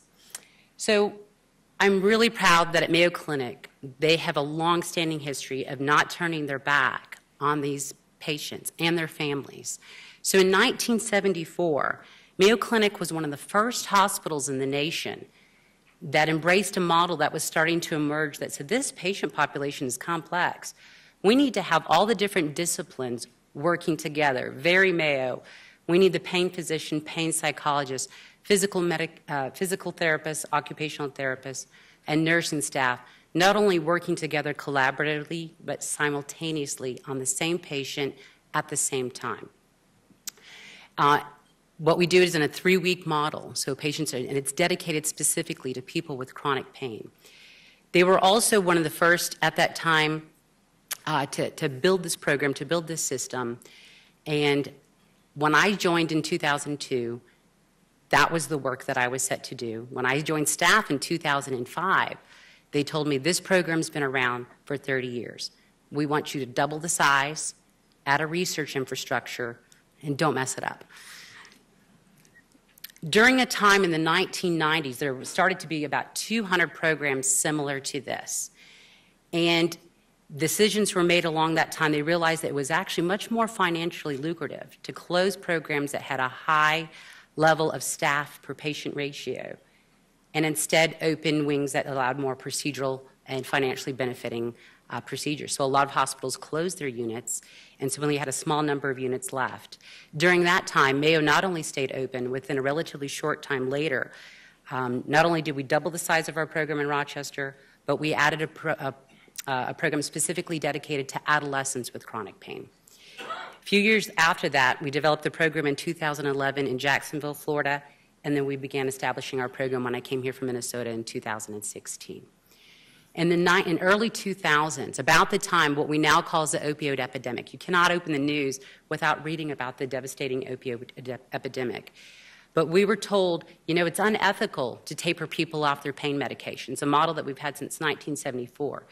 You really need to provide better care by increasing and escalating the dose. There's no concern. And that's the message that was preached at the highest level of our discipline at a national level. And we looked at the research. I remember these conversations, and we said, that research does not support that recommendation. I don't care who's written the consensus statement. We're going to provide the best care based on the best research, and we're going to hold the recommendations and treatment model that we currently have. Now, here we have, a couple decades later, we have those same individuals saying, can you teach us how to help people with chronic pain that doesn't require escalating doses of opioids? So the fact that we're a very pleasant group of people, but we're a nice little group of pleasant troublemakers, that's what I think of us as. So before I ask the next question, how many people know what the ribbon of awareness, the color of awareness for breast cancer is? Pink. Anybody know the color of awareness for cardiovascular health? Red. Does anybody know the color of awareness for chronic pain? Okay. I've been asking that question pretty much every presentation, including to my patients and their family members for the past 5 years, and I have not yet got the answer. It's actually purple. Purple gives to a number of disease states, but purple is one of them. Isn't that interesting when you consider prevalence? When you take a look at the number of adults in America that have chronic pain, it winds up being very comparable to the number with heart disease, diabetes, and all cancers combined. It's not just about the ribbon color, it's the conversations that happen because there's a designated awareness for the ribbon color. It's the conversations about the stigma. Remember when breast cancer was a big stigma? Remember, so chronic pain deals with 3 stigmas. Pain itself. What's wrong with you that you can't move because of your pain? Are you making it up? Is this a mental health disorder instead? Depression, because it impacts your life, your functioning, the things that you hold most dear. And the potential for addiction, because we know even when you take the medications as prescribed, you can start to develop addiction to those medications. So they have 3 stigmas. And they say, no wonder nobody wants to talk to us and have us as patients. But it's also about the resources and the funding for that. When you take a look, and this I saw this it was a 2-year ago study, published study, the amount of NIH dollars dedicated towards cancer is about, I had to write it down, $5.6 billion. For pain, that includes acute pain. So acute pain, chronic pain, palliative pain, $4 million. So in a sense, we're trying to do, and then the advancements we don't have, even though it's the highest prevalent state that, and when I'm in an audience of any room, I will assume that not only are people in my audience struggle with chronic pain, but they have members of their family do too. So how to advance that research. An area that I'm really excited about and is essential in terms of where the research needs to go is the idea of central sensitization syndrome, specifically central sensitization pain syndromes. So this essentially is the phenomenon where your nervous system, your central nervous system, for reasons we don't yet know, They believe there's a genetic component. They haven't found it yet. The growing conversation is just a matter of time before we find it. Or is it events in a person's life, whether it's assaults to the central nervous system, injections, surgeries, infections, hits at a continuous level, assaults, chronic burnout syndrome. But we know these hit to the central nervous system starts to make changes within the central nervous system and the sensitivity to those pain signaling. So the increased sensitivity to the pain signaling results in an amplification of the pain process itself. So 1 + 1 now equals 8. So people who normally would not feel pain from just the touch feel excruciating pain. Or what about when people have pain when there's no longer an injury or it's healed? There should not be pain in that experience. They used to understand this phenomena pretty well within the concept of people who have central stroke pain, so it's pain after a person who's had a stroke, or phantom limb pain. But now what they understand is central sensitization pain syndromes contributes, and we understand it more and more, to relate to fibromyalgia, chronic migraines, tension headaches, chronic pelvic pain, osteoarthritis. We also understand that it has a component in some aspects related to what about pain in cancer survivors when the treatment itself or the surgery itself has contributed to a phenomenon that now increases their pain experience, or rheumatoid arthritis as well. What I'm excited about, that we've learned more in the past 5 years, I know I've learned more in the past 5 years, how I'm even talking about it compared to even the past 15 years for me, is I remember my patients that I've worked with for a long time they would explain things. They're like, you know what, as I use these techniques that we're teaching in our program, which I'll mention a little bit later on, my pain feels less. It's still there, but it's not as forefront. The echo seems less.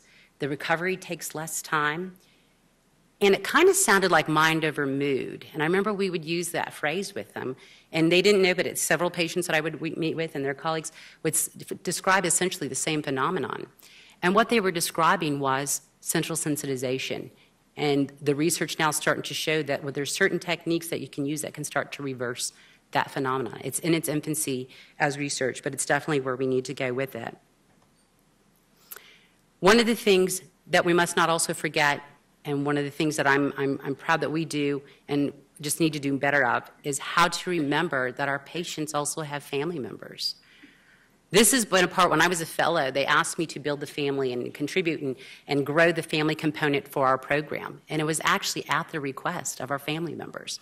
Because a lot of our providers were like, I don't know, I kind of feel a little overwhelmed with the patients. I don't know if I want to take all their family on as well. But what I found over time is that I had an example where I was meeting with a gentleman. I was doing an admission pain evaluation with him. And went into detail about his history, the impact on his life. And then I turned to his wife, and I said, how are you doing holding up with all of this? And then she just burst into tears. She said, no one's ever asked me that before. He had had pain and debilitating pain for 10 years. And it was very clear to me in a very short amount of time that she was the glue that was holding him the rest together. And if she goes, he goes, because she's the one trying so hard to help navigate everything, not just his appointments medically, but things going on in the family. A lot of the burdens happening on her. Not only the management of the household, but honestly the management of his mood sometimes and just dealing with the chronic pain, medications, handling all of that when he's becoming hopeless, and now so is she. So when we work with family members, part of it is helping realize that they are part of that system, and we help the family. They are the caregivers to our patients. So how can we support them, help them understand, help them also even meet with other people and other family members who have chronic pain. So we have one of the days in our program, our 3-year program, is dedicated specifically to families and supporters for that reason. It's not just about the pain level, it's about everything that's on this wheel and the losses that it impacts. When I was doing a presentation for the Department of Health, and one of the things, I had never done this before except for this presentation.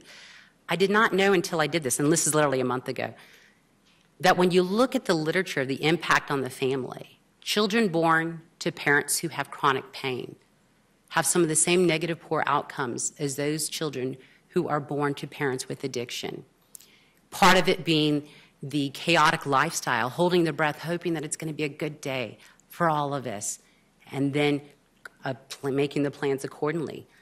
being able to see how sometimes it's not just the medications that might make a person vacant and unintentionally neglectful of those roles, but oftentimes it's also the depression, the medication. So the impact becomes extreme and significant. So being able to help family members in reversing that.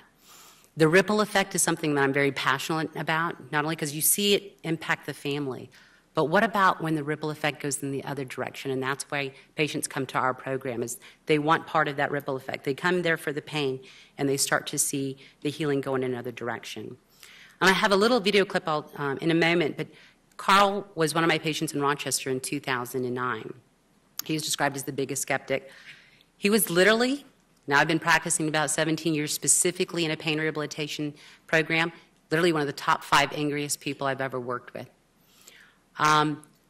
Literally my staff weren't quite sure if he should be in our program. When I looked past the anger, I saw the hurt and the fear, and I could tell right away that that was what was driving the anger. Here's a man who had had 2 spine-crushing accidents, one in a motor vehicle accident at the age of 17 where they said, you're not going to live. They told his family that. And when he did live, they said, you're not going to walk. And he said, I'll show you. He then began working in construction. 7 years later, he was on scaffolding that collapsed. And we sent him into the cement. He was covered in the cement. They didn't think he was going to live. And then when he did, they said, he's not going to walk. And he said, I'll show you. Then the pain became just excruciating. He was also told that he could no longer work in the field of construction because of insurance reasons within the company. Like, sorry, you're a liability. We can't have you on the site. And that was his family. Those were his people. That was his identity. And it literally had become his family because of other circumstances. And so he wound up getting an office, a job, actually at Mayo Clinic in Rochester. He's had a number of, in the past since then, I've done a number of presentations with him, professional presentations with him. So then he gets sent to the Mayo Clinic Pain Rehabilitation Center program. At this point, he's exhausted. There's no more surgeries for him, no more medication trials. He's resisted coming to see me for actually a long time. His wife is now pregnant with their second child. The first child, his daughter, had Down syndrome. There was a lot of stress related to trying to help and navigate some of the difficulties with her health and development. And now the second child's on the way, and he just is not even sure if life is just worth living anymore. So we'll go ahead and roll the clip. Oh, this, by the way, is, I apologize. I was just grateful they didn't kick me out of the program, to be honest. I was there to prove them wrong. That was the way I was going to deal with the pain rehab program.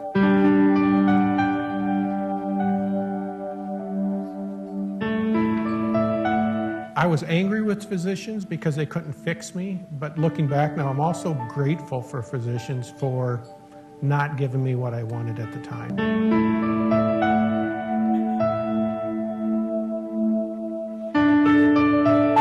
The physical part was extreme, as well as the emotional part. So I think the parts that I had to deal with were not just one, but both.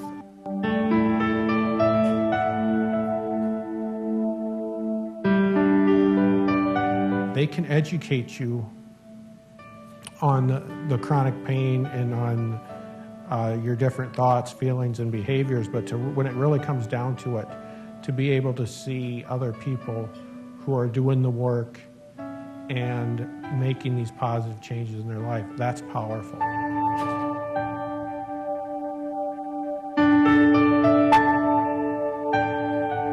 As I was collecting these gold nuggets, I was able to build my program with them. I was going to build what worked for me and not trying to absorb everything and then sort it out later. I like to apply things right away. And so when I find something, I try it out.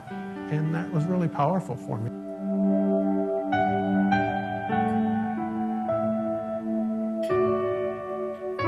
And halfway through the program, I was able to sit on my driveway with my daughter and do sidewalk chalk. And that's when I really started to understand what it meant to be a dad and to feel that love for a child. And so it gave me my family back. And Rather than losing my family because of chronic pain, I think my family is actually better now because of what I learned at the pain rehab program.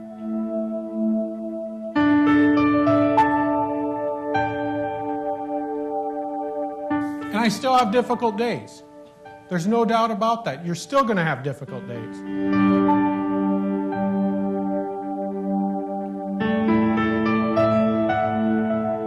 They think I'm coming back to help them, but actually it helps me coming back because it helps me remember where I was. And when I see that hopeless look on some individuals' faces while I'm speaking, I just hope that I'm able to give them a little bit of hope and maybe share a little bit of the tools that I'd collected might work for them. And so maybe lightening the load a little bit for them. Goal 1, get out of bed. I just accomplished something. I'm the king of the world. Woohoo!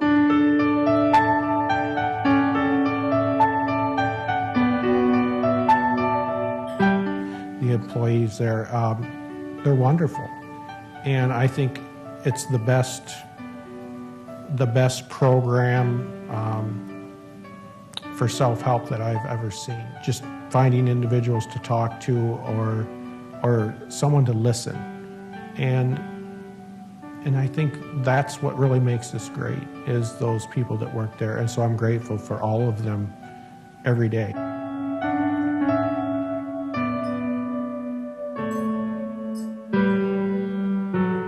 It might take some courage to start this program, but it's well worth it. Hang in there. All right.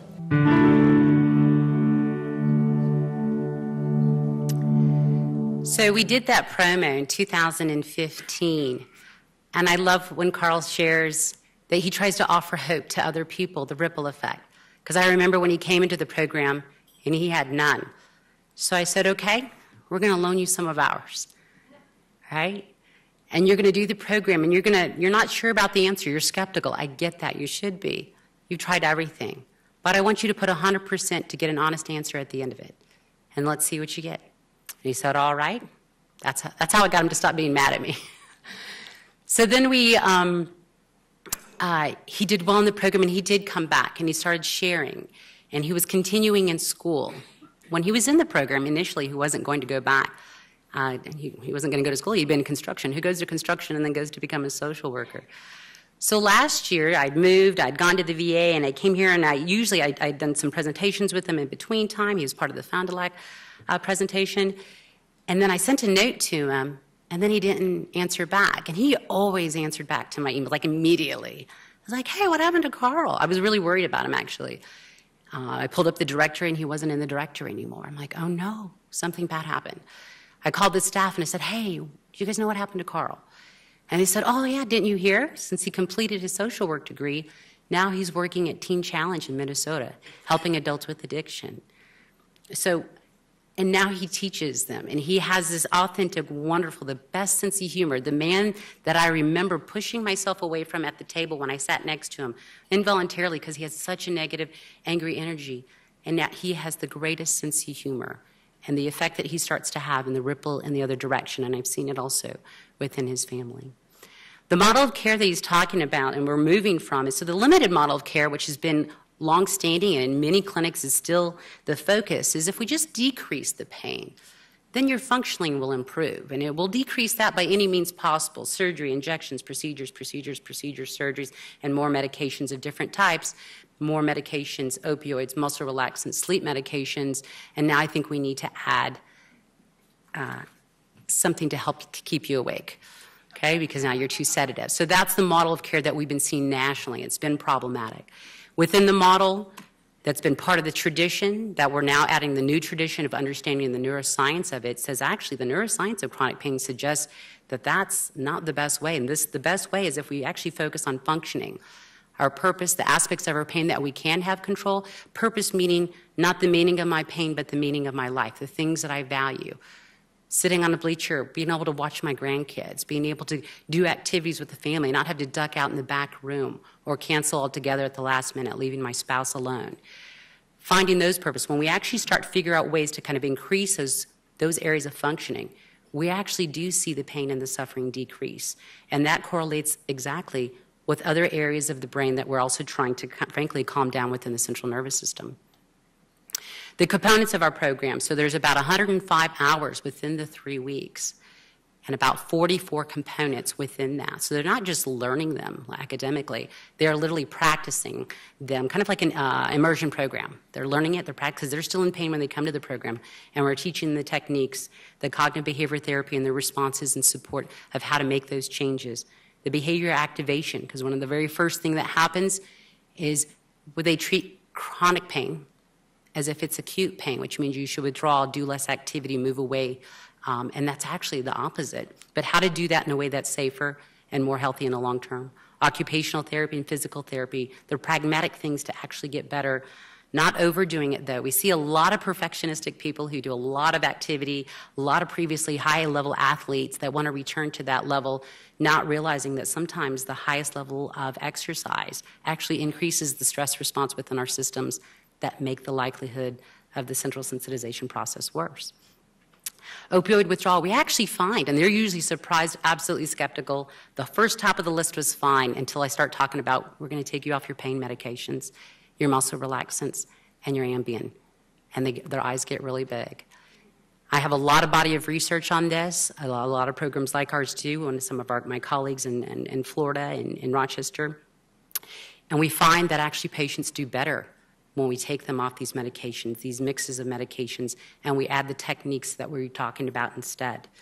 Enhancing the lifestyle and the habits, because sometimes it becomes sedentary. Diets change. And the social support, I mentioned the family. The social support, it's also a group program, so they're actually there with other people who have chronic pain. Not trying to figure out who's got the worst pain of the other one, but how to support and encourage each other as they're making these changes in their life as well. I want to share, as we're going to get to a close, Brianne was our very first #1 patient when we came to Mayo, Arizona.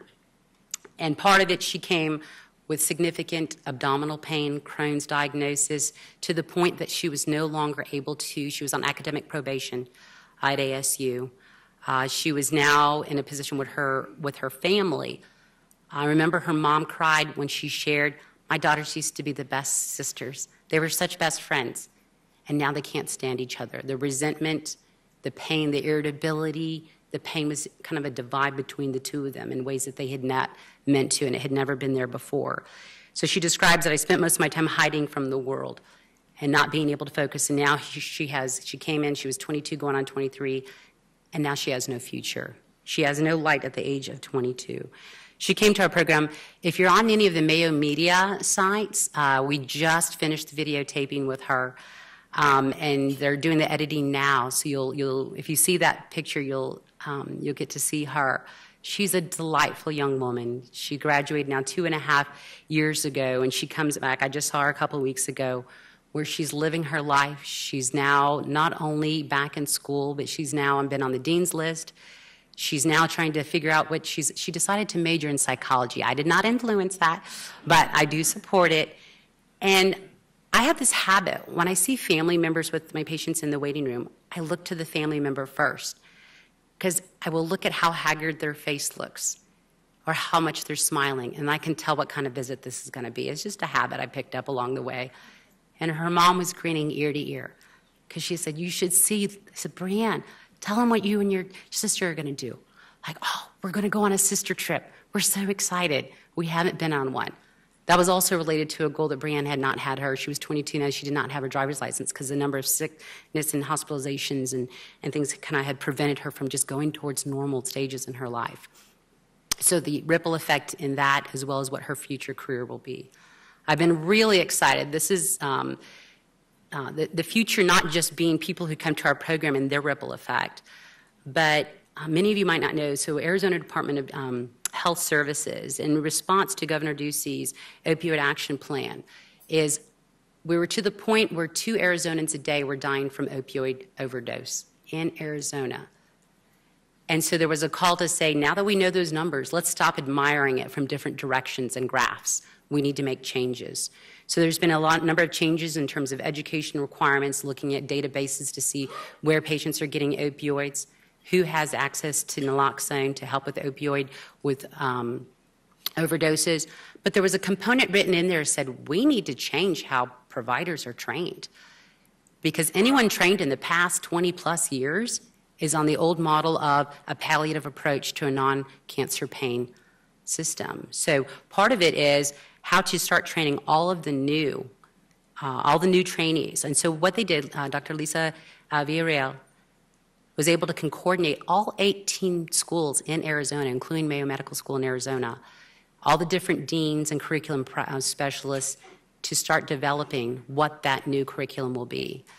It's fantastic. I got a chance to be a consultant on it. I got a chance to present to the components, to the deans and curriculum specialists. I learned stuff reviewing the information as well as preparing to present it. And it is state of the art to the point that when they presented it at a national level, people literally looked at her, and this is what she says, so I don't mind saying it. They looked at her and said, since when does Arizona show up at the front leading the way in a health condition? Because that's not usually Massachusetts, some of the other ones that they were in on the East Coast at the time. They're considering using this curriculum to be endorsed by CDC because it's that strong. And it's part of the Department of Public Health, which means it will be available to everyone for free because we paid for it with our tax dollars. I love the work and the innovation behind this. I love that the model of care that we have is actually already consistent with this. Oops, that's not mine. Oh, yes, the other part of that is as we move forward, what about the people who have already been trained? So I'll get back to that. So in terms of visionary opportunities, what we could know now, moving forward, if we actually had just even part of the research dollars from NIH, to look at the neuroscience, to understand not only who is at risk, how can we prevent early on the development of debilitating chronic pain, how can we actually start to reverse aspects of those systematic changes, how to look at, so when patients come to my program, and now they're starting to come from even beyond our state, is it's only a 3-week foundation builder. When patients then go back home, they still have to maintain those changes. We do have an aftercare part of our program. Not everybody's able to fly back to do that. Brianna hasn't been able to come back because she's been in school. But how to have an interactive, even mobile device application to provide the updates, the rehabilitation participants as they graduate, the feedback, being able to help them. I think there's a way that we should be able to do that. How to increase the research of and education to those providers who are out in the community who can't fly and be gone for long periods of time for education. And I'd like it to be non-pharma, non-device sponsored education to our healthcare providers who were never trained on the models that they should be. So part of it, how can we have, the same way that they have days dedicated for Purple Ribbon Days, where we have the research, the continuing education, and it's affordable and it's accessible to all different types of providers. Creating an art healing nature, so when people, we are part of the expansion forward, when my patients are, we can't sit all day, no one can sit all day, is right now we burn a hole in the carpet, we're trying to get steps in between. I think we need to have a path where it's actually healing and walking and moving, because that's what we talk about so much. So it's reconditioning. We are part of the expansion. I just had a meeting this morning right before this. We were talking about the square footage that we're going to get. There's the wish list and how do you make that into a reality. Right now, the current space that I have is, just being able to help and heal patients. Right now, it's a white room with white boards. I'd like it to not look like a detention center. So how can we help people with, as we build this center, to create a space for the healing that it provides already in the actual treatment model that it has. Thank you for letting me share the passion and the work that I deal with, and also visionary opportunities as well. Thank you.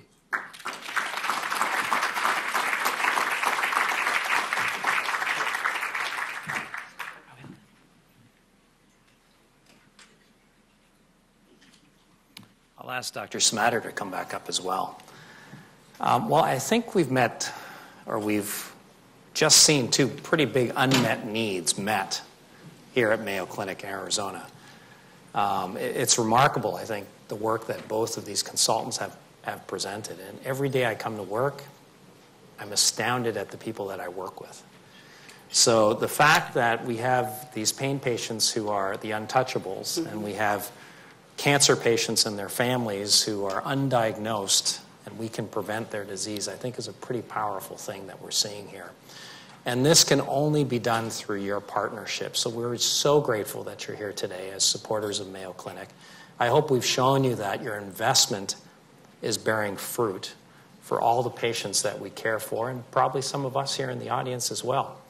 So I want to open it up to the audience now and ask questions. We're going to have lunch in about 5 minutes, I believe. Is that right, Paige? So I'm sure you're hungry. I'm hungry.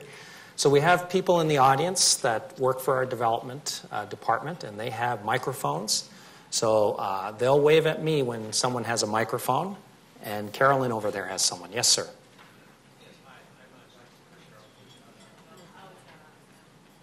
Hello? Yes, We can Dr. hear you, Kurt yeah. Carlson. A question for Dr. Townsend. For the pain management clinics, is it an inpatient center, outpatient center, and how is that set up? Absolutely. It's a 3-week outpatient hospital-based program. So when people are there, they're coming through the day, but not on the weekends and evenings. In the old days, the early start of the program, it was inpatient. I want to say probably insurance reasons that was changed. But what I like about it remaining outpatient is in the evening, weekends, that's when patients are really testing some of the things that they're learning and teaching. They come back. The very first question I have on Monday when they get back is I say, what did you learn about yourself from a rehabilitation standpoint? Oh, I need to work on this. I did this pretty good. This is how I need to talk. I need to work with my family on this topic. So it's outpatient for that reason as well. We have another question on the right side there. Yes, I have a question, and this is for Dr. Samater, and I'm probably not pronouncing it correctly. I'm a 2-time breast cancer survivor, and there is a preponderance of breast cancer in my family. I mean, it's almost unbelievable. And I've done a big spreadsheet, which a breast clinic has. We've been a number of us that are still alive have been tested for the gene, and none of us have the 1 or 2, the BRCA 1 or 2. And my comment to the doctors in the breast clinic was, I suspect there's one they haven't found yet. That's exactly right. So, you know, up to just a few years ago, we only knew about 4 or 5 genes for breast cancer, and BRCA 1 and 2 were the most common. And we've met many patients and families like yourselves where they've had testing in the past and it's been negative for BRCA 1 and 2, but it's time for retesting. So unlike some areas, I think, in medicine, genetics is evolving so quickly that I say if you have a strong family history, a strong personal history, every 5 years we should revisit it. Is the genetic panels or the number of genes we know for breast cancer have increased. We've gone from 5 genes to 20 genes, and now you saw our most recent cancer panels are well above 80 cancer genes, 83 to 87 cancer genes. So that would be my advice for anyone. Even if you've had genetic testing in the past, or your nephew or your niece tells you they've had genetic testing and it's negative, come back in, meet with us. I think there are many tools to retest you and see if there's something going on in your family, and also to do discovery work. Is just like you said, even if it's not one of those 87 genes, we can plug you into research avenues to look for a gene in your family, possibly through exome sequencing and other. One other comment I guess I'll make is people often ask, you know, how does benefactor funds help, even a small amount of benefactor funds? So we were really lucky. About a year ago, we received a donation from Desert Care, and that was really the start of this project. That allowed us to get the pilot up and going with just a couple hundred patients, convince Mayo Clinic that this was a worthwhile investment for them to provide us with what was called a transformational grant that allowed us to expand to the 3,000 plus number, expand to Florida, Rochester, and Eau Claire now. So benefactor funds at any point can be helpful, but definitely early on when we needed a quick success, a quick, couple hundred patients done to show that this worked, it was critical. Question in the center. For Dr. Smatter, my question is, I see the genetic testing kit being advertised. Does that fit in with your work? And the other part of the question is, if we've been treated at Mayo for one of these cancers, can we get in the study for our family? Great question. Thank you for both of those. So your first question about the type of genetic testing. So genetic testing, there are kits or tests available that are generally physician ordered. These are the ones that are going to be more robust, having 40, 50, 60, 80 plus cancer genes. And then there are certain products that are now being marketed direct to consumer. This includes things like 23andMe, which is, promoting that they can pick up certain BRCA2 mutations that are found in the Jewish population. Those are much more limited. They're definitely not going to answer the question of a variety of cancer genes. So I generally tell patients, if you want to do it recreationally, you should use the ones like Ancestry or 23andMe. If you want a product that's going to answer the medical question, then you're better off getting the consultation in a genetics clinic and then doing that test. And even more importantly, I tell patients, even if you're negative on the test, a negative is never a negative forever. We may know new genes 5 years later that we'll contact you about. And sometimes, even a negative, there can be other factors in your family that have led to certain cancers like breast, ovarian, colon, that we can dissect out and help to manage. Your second question is one I get commonly about who can participate in the study. For now, we've limited it to patients who have an active or current cancer diagnosis. But even if you've had cancer in the past, 5 years ago, 10 years ago, 2 years ago, you may not qualify for our study, but we would love to see you in clinic and order the genetic testing or the appropriate genetic testing through the normal clinical pathway. So, I have a question for Dr. Chong. Yes. Are the buildings being planned for vertical expansion?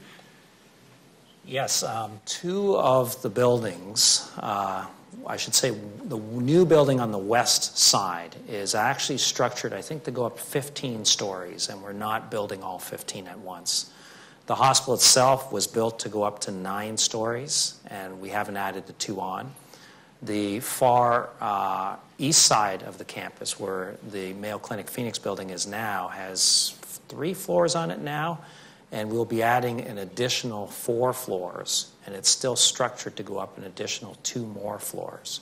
So the answer is yes, vertical expansion is the plan here as well.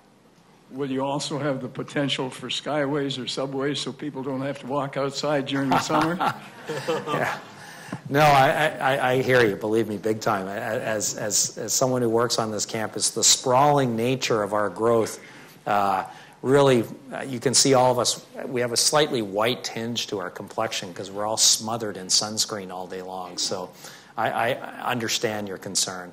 Skyways are number one, I think the city feels that they obstruct the views and change the landscape in many ways. So there are some challenges to that. But I can assure you we're having a shuttle system and a walking pathway that is much more conducive to enjoying this environment. And a lot we prefer, and we always have on this campus, to take advantage of the natural beauty of the desert. So you'll see a lot of mesquite trees serving as shade for our staff. And if we'd stop building new things, those trees would grow a lot faster, I believe. Yes, sir, in the middle. If you were a survivor of cancer and wanted to have a genetic test, if you were a cancer survivor and wanted to have a genetic test outside of this study, what would the cost be? That's a great question. So that has dramatically changed. So when I was training, genetic testing just for BRCA1 and 2 was $5,000. We would see families where they had something. Insurance was denying it. We'd gone through the rigmarole to try and convince insurance to cover it, and they still said no. We would essentially help the family fundraise within all of their members to put in a couple $100 each. That's dramatically changed. Now we can test not just for BRCA1 and 2, and I would say if your doctor in your community is ordering limited genetic testing just for a few genes, go somewhere else.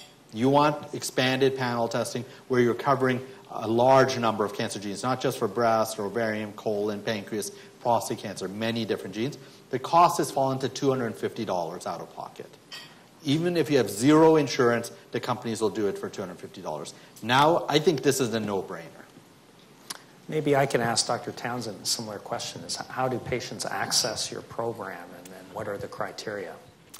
We now have avenues for patients to come in through Mayo providers being referred, usually after they've first ruled out anything metastatic that might have been contributing to a pain experience. And then those patients, those providers refer patients to us directly. We now have a mechanism through the referring physician office where patients outside of Mayo, including out of state, then have a mechanism so we can review their records and help enlist them to the program as well as they're willing. We have a member that's on our team specifically. She's dedicated to answer all the insurance-related questions. We call her the code whisperer. Because first of all, we need to make sure that the insurance companies communicating with our team know that it's not a chemical dependency program. It's not a detox program. It's specifically for the medical diagnosis that's contributing to their pain and chronic symptoms. And so she's on our team to kind of help roll through all of those questions. And briefly, have you found insurers are actually receptive to that? Because in the long run, it ends up costing them less, and most importantly, patients and families avoid further impacts on the healthcare system in their lives. Absolutely. There's actually was a study published with our colleagues in Florida where Blues of Florida did kind of something that you don't normally see do. They actually published their research studying patients 18 months prior to pain rehabilitation and 18 months after, and finding the cost of the program was recouped when the first 6 months after treatment, because they often utilize a lot of health care, a lot of surgeries, procedures, medications themselves. So when patients are kind of coming, when we set up the program here, that was one of the very first conversations and questions. We have not had concerns related to the insurance except for with one provider. I don't know if I'm allowed to say now who it is, but there's been a lot of conversations with those medical directors and re-conversations to help understand what some of those concerns are there, as well as any additional research I've presented to their medical director and their team multiple times to help them in that process as well. Super. We have a question here. Yes, my question is for Dr. Townsend. One is, how does one get an appointment in your center? And how long is your waiting list? How long is what? I didn't see. How long is the waiting list? Oh, the waiting list. Yes. Okay, so in terms of if a person is already a patient here, usually their primary care provider is the one or one of the specialists. They all know. I've presented a lot of times to them in terms of what button to hit to order the program. And then everyone gets seen for a pre-candidacy evaluation. So that way we can talk a little bit more about the specifics of the program and that individual's scenario to make sure that's a good fit for them. If pain is impacting someone's life and functioning and quality of life, that's who's considered a candidate. I have some people who are still working, but that's all they're doing. The evenings and weekends are spent recovering to try to get back, because the pain, whatever the site may be, is making it more difficult to engage in the roles in their life. And I have some people who they're no longer able to work or be engaged in some of those roles, and their mood's starting to be affected. And then I have a third group of people who call themselves the recluse vampires. They are in the dark room just suffering, just trying to get some quality of life. So I wind up seeing all three groups in our program simultaneously. So that's who's considered candidates for the program. People from outside, then usually their primary care provider, we can kind of give them the instructions on how to access to send their medical records, so those can be reviewed to make sure if there's any questions or any additional concerns that need to be reviewed. Mm-hmm. One more question? A question for Dr. Townsend. I have a son-in-law who's suffering from chronic pain disease from fourth-degree burns. Are there rehab support groups available around the country outside of Mayo, similar to AA? There has been an increase.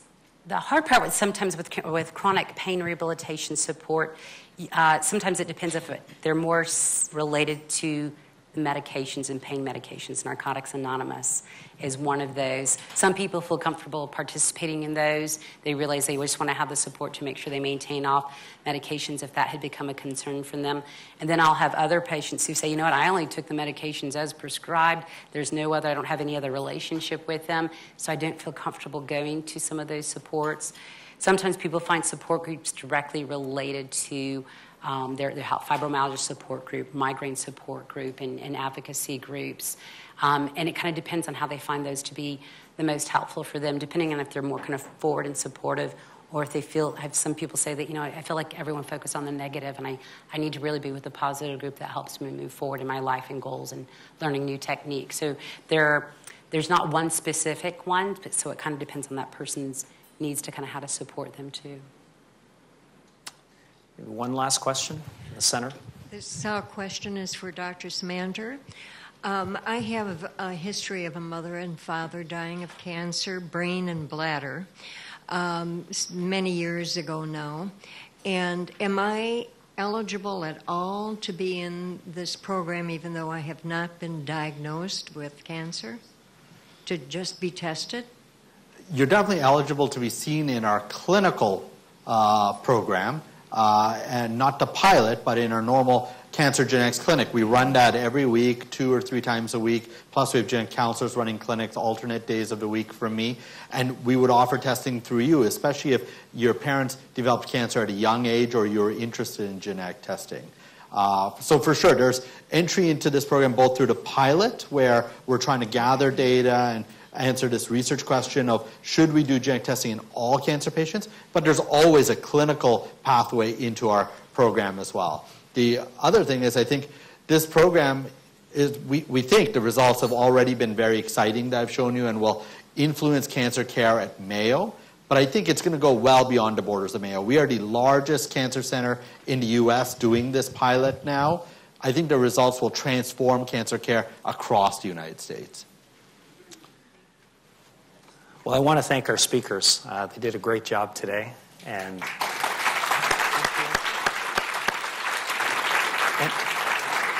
I love Dr. Samander's final comment there, that we are transforming care across the country. So it's not just about what's done here. It's about raising the bar across the country for other people to meet or even exceed. Well, I want you to have some lunch now. Enjoy. I think my stomach's growling. Yours must be too. We'll have a few closing comments, so please don't leave. We'll try to have those closing comments. We'll watch how you're doing with lunch, but enjoy it, visit. Feel free to talk to any of us here. Again, we have many development people in the room, so we'll be serving lunch now. Thank you.